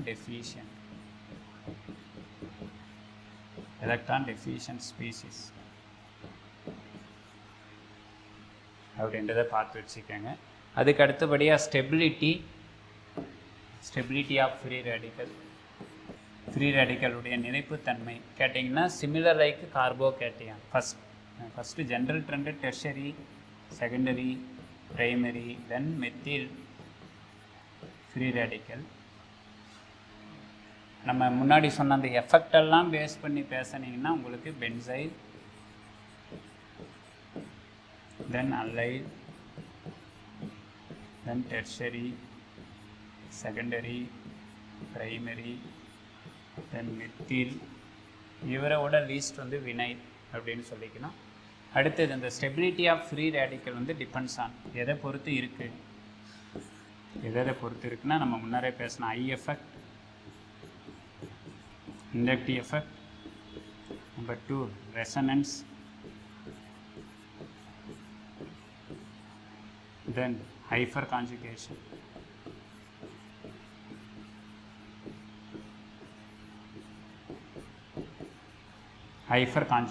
இதர்களெல்லாம் பொறுத்து தான் அந்த கார்பன் ஃப்ரீ ரேடிக்கலுடைய நிலைப்புத்தன்மை அப்படின்றத நம்ம சொல்கிறோம். இதை பொறுத்த வரைக்கும் இந்த ஸ்டெபிலிட்டி ஆர்டர் கார்போகேட்டையன் மாதிரி ஞாபகம் வச்சுக்கோங்க. தென் ஃப்ரீ ரேடிக்கல் அப்படின்றதுனால அதனுடைய மேக்னெட்டிக் நேச்சர் அப்படின்றத நீங்கள் ரிமெம்பர் பண்ணிக்காங்க. என்ன காந்தத்தன்மைனா பாராமேக்னெட்டிக்கு. அதெல்லாம் மெத்தடை வச்சு ப்ரிடிக்ட் பண்ணணும். அதுக்கெல்லாம் இருக்குது. என்ன மெத்தட் வந்து கண்டுபிடிச்சாங்க அதுனா எக்ஸாம்பிள் சொல்லுங்கள், அல்லது எந்தெந்த கெமிக்கல் ரியாக்ஷன்ஸில் ஃப்ரீ ரேடிக்கல் நடக்கும் அப்படின்றதெல்லாமே ஆல்ரெடி சொல்லிட்டோம். ஃப்ரீ ரேடிக்கலுக்கு உண்டான ட்ரிக்கு என்ன சொல்லியிருக்கிறோம் அப்படின்னு கேட்டாக்கில் உங்களுக்கு ஹெல்ப் அப்படின்ற வேர்டை வந்து நம்ம சொல்லியிருக்கிறோம். அதை வச்சு நீங்கள் என்ன பண்ணிக்கலாம், கண்டுபிடிச்சிக்கலாம். இது நம்ம காஞ்சி எக்ஸலண்ட் அகாடமியுடைய காண்டாக்ட் நம்பர். உங்களுக்கு அட்மிஷன் தொடர்பான ஏதாவது சந்தேகங்கள் இருக்குது அப்படின்ற மாதிரி இருந்ததுன்னா இந்த எண்ணில் வந்து நீங்கள் என்ன பண்ணிக்கலாம்னாக்கில் தொடர்பு கொண்டுக்கலாம். உங்களுக்கான சந்தேகங்கள் வந்து கிளாஸஸை பற்றிய இன்ஃபர்மேஷன்ஸு இங்கே உங்களுக்கு அறிவிக்கப்படும்.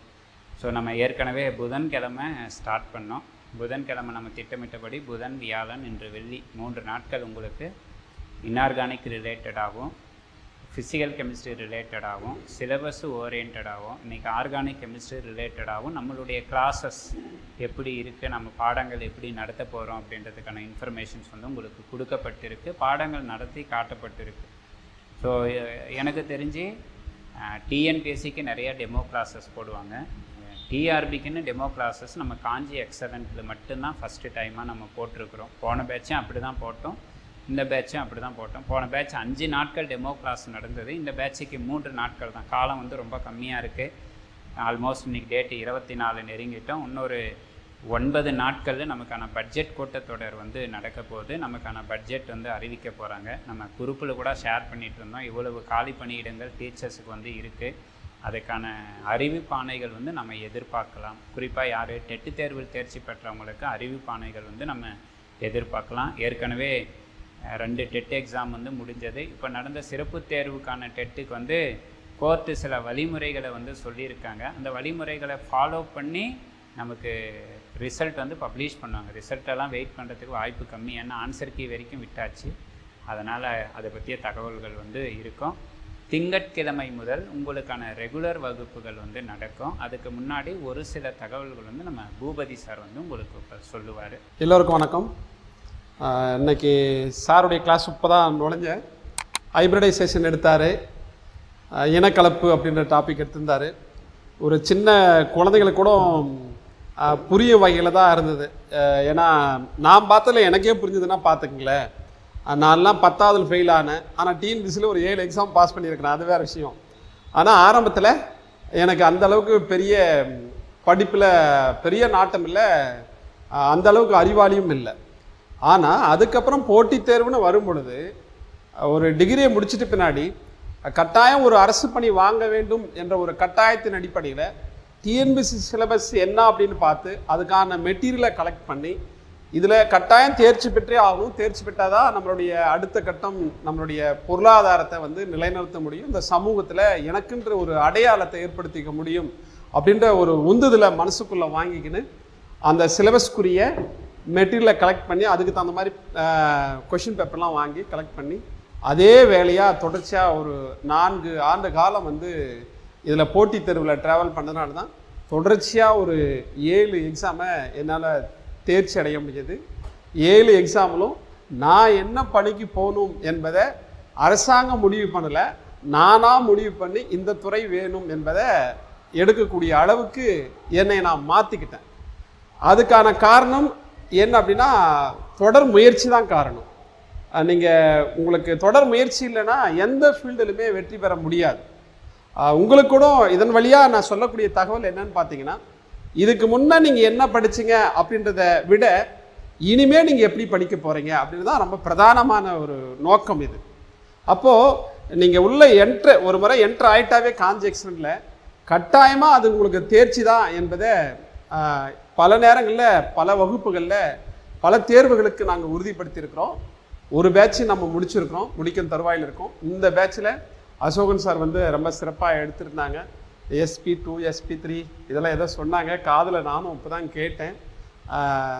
ஏன்னா இதெல்லாம் இன்ஆர்கானிக்கில் அவர் நடத்தின டாபிக் நான் நினைக்கிறேன். ரொம்ப சிறப்பாக கொடுத்தாங்க. சின்ன குழந்தைங்க கூட அதை புரிஞ்சுக்கிற அளவில் அந்த ப்ரெசன்டேஷன் வந்து அவ்வளோ லெட்டர் வந்து அவ்வளோ தெளிவாக போட்டிருந்தாங்க.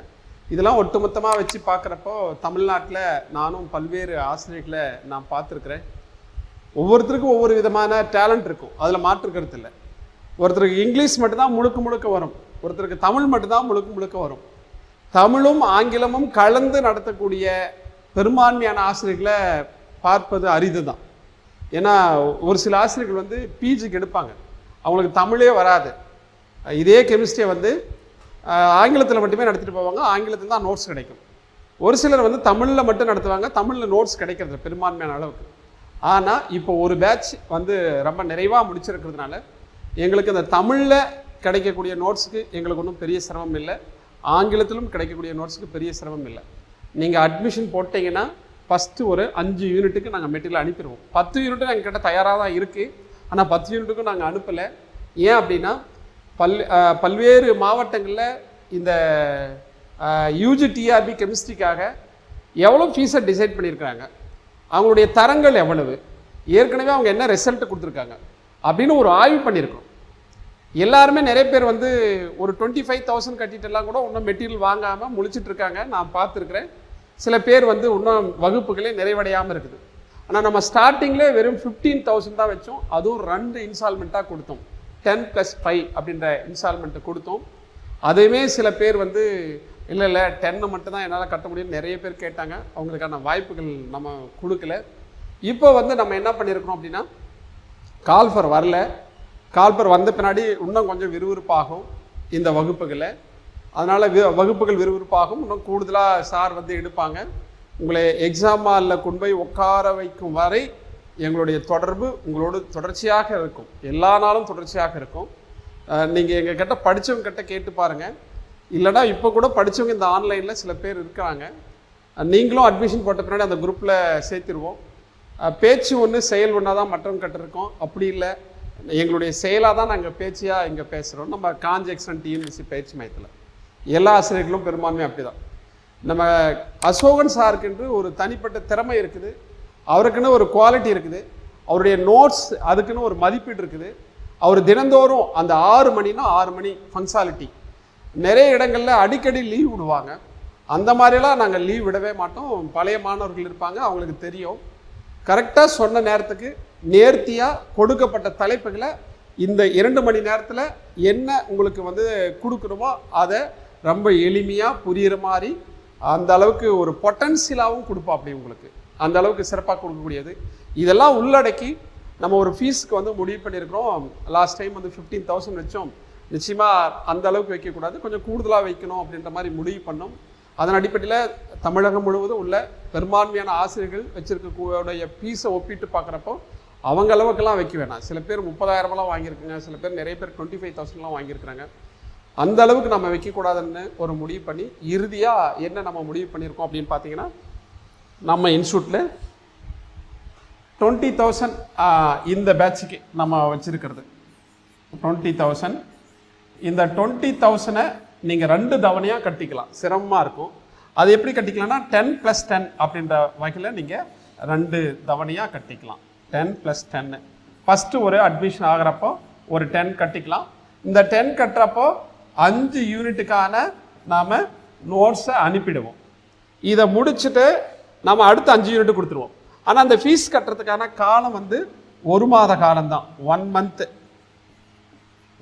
அடுத்த ரிமைனிங் ஃபீஸை 1 மந்த்துக்குள்ளே நீங்கள் கட்டிடணும். அதுக்காக இந்த 5 யூனிட் நடத்தினா தான் நான் கட்டுன்றதுனா இல்லை, 1 மந்த் டைம் தரோம். ஃபஸ்ட்டு நீங்கள் ஒரு 10,000 கட்டிடலாம். அதுக்கு அடுத்து 1 மந்த்து கழிஞ்சு நீங்கள் ஒரு 10,000 கட்டிக்கலாம். இந்த மாதிரி 2 தவணையாக கொடுக்குறோம். இந்த ஃபஸ்ட்டு நீங்கள் ஃபுல்லாக ஃபீஸ் பே பண்ணிட்டவங்க சில பேர் ஆரம்பத்துலேயே உங்களுக்கு 5 யூனிட்டுக்கான நோட்ஸை வந்து தனித்தனியாக கொரியர் பண்ணிவிடுவோம். கொரியர் சார்ஜ் எங்களுக்கு தான். மெட்டீரியல் பிரிண்ட் போட்டு அனுப்பிடுறோம். ஆன்லைனில் இருக்கிறவங்களுக்கு டெஸ்ட் எப்படி வைப்போம்னா யூனிட் வைஸாக, யூனிட்டில் அந்த சப் டாபிக் வைஸாக சார் டெஸ்ட் வைப்பாங்க. அந்த டெஸ்ட்டு எப்படி வைப்போம்னா பிடிஎஃபாக உங்களுக்கு சென்ட் பண்ணிடுவாங்க. அதை நீங்கள் ஒவ்வொரு முறையும் பிரிண்ட் அவுட் எடுத்து வச்சுக்கங்க. இந்த மெட்டீரியல் அனுப்புகிறப்ப நம்ம கூடவே 150 இருக்கும் வகையில் ஓஎம்ஆர் சீட்டை வந்து கூடவே அனுப்பிவிட்ருவோம். ஒரு குறைந்தபட்சம் ஒரு 40 சீட்டு உங்களுக்கு அனுப்பிவிட்ருவோம் அந்த ஓஎம்ஆர் சீட்டை. அப்போ ஒவ்வொரு தேர்வின் பொழுதும் நம்ம பயிற்சி மையத்தில் வைக்கிற ஒவ்வொரு வாரத்துக்கும் ஒரு டெஸ்ட்டு, வார இறுதியில் ஒரு டெஸ்ட் வைப்பாங்க. அந்த தேர்வை நீங்கள் எப்படி எழுதுனா உங்களுக்கு பிடிஎஃபாக அனுப்பிவிட்ருவோம். பிடிஎஃபை ஓப்பன் பண்ணி ஓஎம்ஆர் சீட்டில் நீங்கள் ரப் பண்ணிடணும். அதுக்கு அடுத்து நீங்கள் எல்லாருமே ஓஎம்ஆர் சீட்டை ஃபோட்டோ எடுத்து அந்த குறிப்பிட்ட கால இடைவெளிக்குள்ளே எங்களுக்கு அனுப்பிடணும். அதுக்கப்புறம் சார் வந்து உங்களுக்கு கீ போஸ்ட் பண்ணுவாங்க. கீ போஸ்ட் பண்ணிட்டு பின்னாடி நீங்களே வேல்யூ பண்ணி அந்த குறிப்பிட்ட கால இடைவெளிக்குள்ளே எங்களுக்கு நீங்கள் மார்க் அனுப்பணும். ஏன் அப்படின்னா நீங்களே தான் பண்ண போகிறீங்க. ஃபஸ்ட்டு நீங்கள் பிளாங்காக கீ கொடுக்காத போது எங்களுக்கு ஓஎம்ஆரை எடுத்து அனுப்பிடுவீங்க. அதுக்கப்புறம் தான் நாங்கள் கீ கொடுக்குறோம். எடுத்து அனுப்பிட்டு பின்னாடி நீங்கள் மாற்ற முடியாது. அதுக்கப்புறம் நாங்கள் கீ கொடுத்த பின்னாடி நீங்கள் வேல்யூ பண்ணி எங்களுக்கு நீங்கள் அனுப்புனீங்களா நாங்கள் ரேங்க் லிஸ்ட்டை போட்டு ஒவ்வொரு முறையும் உங்களை கொஞ்சம் அப்ரிஷியேட் பண்ணி எந்த அளவுக்கு முன்னோக்கி அழைச்சிட்டு வரணுமோ அந்த அளவுக்கு நம்ம முழு முயற்சியாக இறங்கி இங்கே நம்ம வேலை செய்யறதுக்கு இருக்கிறோம். இந்த அது இவ்வளோ 3 நாளாக உங்களுக்கு வந்து ரொம்ப சிறப்பாக எடுத்திருப்பாங்க. இதை விட இன்னும் அடுத்தடுத்து organic chemistry, physical chemistry, inorganic chemistry ரொம்ப போக போக அவ்வளோ எளிமையாக தமிழ் அண்ட் இங்கிலீஷ் பைலிங்குவலாக உங்களுக்கு சார் எடுப்பாங்க. வரக்கூடிய திங்கட்கிழமை வந்து இந்த வகுப்பை நாம் மீண்டும் தொடர்வதற்கு ஆயத்தமாகிறோம். நீங்கள் அதுக்கு முன்னாடியே இந்த வரக்கூடிய 2 நாட்களில் சனி ஞாயிறு இந்த 2 நாட்களில் வரக்கூடிய இந்த 2 நாட்களில் மட்டும் நீங்கள் என்ன பண்ணணும் அப்படின்னு பார்த்தீங்கன்னா ஜிபே பண்ணிவிட்டு நாங்கள் ஒரு நம்பர் கொடுப்போம். அந்த நம்பருக்கு ஜிபே பண்ணணும். இந்த நம்பருக்கு நீங்கள் ஜிபே பண்ணிவிட்டு இந்த நம்பருக்கு வாட்ஸ்அப் அனுப்பிவிடணும். ஸ்க்ரீன்ஷாட் எடுத்து அனுப்பிவிடணும். கூடவே உங்களுடைய நேம் எழுதணும், மொபைல் நம்பர் எழுதணும், அப்புறம் தமிழ் மீடியமா இங்கிலீஷ் மீடியமா என்பது, இறுதியாக அட்ரஸ், இதெல்லாம் எனக்கு டைப் பண்ணி அனுப்பிவிடணும் உங்களுடைய மொபைலில். ஃபஸ்ட்டு 20,000 ஃபீஸ் ஃபிக்ஸ் பண்ணியிருக்கிறோம். இதில் 10+10 2 தவணையாக கட்டலாம். ஒரு வேளை நீங்கள் ஃபுல்லாக கட்டிட்டாலும் பரவாயில்ல. அதை 10 கட்டிட்டோ இல்லை 20 கட்டிட்டோ அது ஸ்க்ரீன்ஷாட் எடுத்து எந்த நம்பருக்கு அனுப்ப போகிறீங்க 8431540696 என்ற நம்பர், குருசாஸ்திரி என்ற நம்பருக்கு அனுப்பிட்டு நீங்கள் ஸ்க்ரீன்ஷாட் எடுத்து 9842051499 என்ற எனக்கு நீங்கள் ஸ்க்ரீன்ஷாட் அனுப்புவீங்க. அது கூட உங்களுடைய நேமு, மொபைல் நம்பர், தமிழ் மீடியமா இங்கிலீஷ் மீடியமா, உங்களுடைய அட்ரஸ், இது மட்டும் டைப் பண்ணி அனுப்புனா போதுமானது. முதல்ல உங்களுக்கு நோட்ஸ் அனுப்பிடுவோம். இதை மட்டும் ஃபாலோ பண்ணலாம். உங்கள் நண்பர்களுக்கு, தெரிஞ்சவங்களுக்கு, உங்களை உறவினர்களுக்கு எல்லாருக்கும் சொல்லுங்கள். ஆயிரக்கணக்கான போஸ்ட்டு காலி பணியிடங்கள் வரப்போகுது. அது நம்ம காஞ்சி பயிற்சி மையத்திலிருந்து பல ஆயிரம் என்பதை விட பல 100 நபர்கள் தமிழகம் முழுவதும் வேலை செய்வாங்க அப்படின்றத நம்பிக்கையோடு உங்களை இந்த பயிற்சி மையத்துக்கு வரவேற்கிறேன். கடந்த காலங்களில் 2012 டெட்டு ஆரம்பிக்கும் போது நம்ம பேட்சில் 120 பேர் தான் படித்தாங்க. அந்த 120 பேரில் டெஸ்ட்டு டெட்டு ரொம்ப கடினம், 1% கூட பாஸ் பண்ணல. டெட்டு தேர்வு பாஸ் பண்ணவங்களுக்கு நேரடியாக வேலை கொடுத்தாங்க. அதில் 80 பேர் பாஸ் பண்ணாங்க. அடுத்து வந்து எக்ஸாம்னு ஒன்று திரும்ப வச்சாங்க. அத்தனை 10% பாஸ் பண்ணலன்னு அதில் வந்து ஒரு 300 பேர் இருந்தாங்க. 300 பேரில் 170 பேர் பாஸ் பண்ணாங்க. அதுக்கடுத்து ஒரு 1700 பேர் படித்தாங்க. 1700 பேர்த்தில் எவ்வளோ பேர் பாஸ் பண்ணாங்களா? 1200 பேர் பாஸ் பண்ணாங்க. அவ்வளோ பேரும் படிச்சுட்டு வேலைக்கு போயிட்டாங்க. அடுத்து 2017 2014 இந்த போன்ற வகுப்புகள் எல்லாம் ஆயிரக்கணக்கான பேர் படித்தாங்க. போன டெட்டு தேர்வில் கூட 1364 பேர், 1234 பேர், அதில் தேர்ச்சி பெற்றவங்க 1164 பேர். அந்த அளவுக்கு நம்ம நிறைய பேரை தேர்ச்சி பெற வச்சுட்டு தமிழகத்தில் நிறைய ஆசிரியர்கள் நம்ம பயிற்சி மையத்தில் படித்தவங்க இருக்கிறாங்க. அதே போல தான் பல 100 நபர்கள் வந்து நம்ம பயிற்சி மையத்தில் UGTRB கெமிஸ்ட்ரி படித்து நிறைய இடங்களில் ஆசிரியர்களாக இருக்கணும். திறமையான ஆசிரியர்களை அமர்த்துவது நம்மளுடைய பிரதான நோக்கம். அதனால் இந்த வாய்ப்புகளை நீங்கள் நல்லா பயன்படுத்திக்கிங்க அப்படின்னு நம்பி உங்களிடம் விடைபெறுகிறேன். நன்றி, வணக்கம்.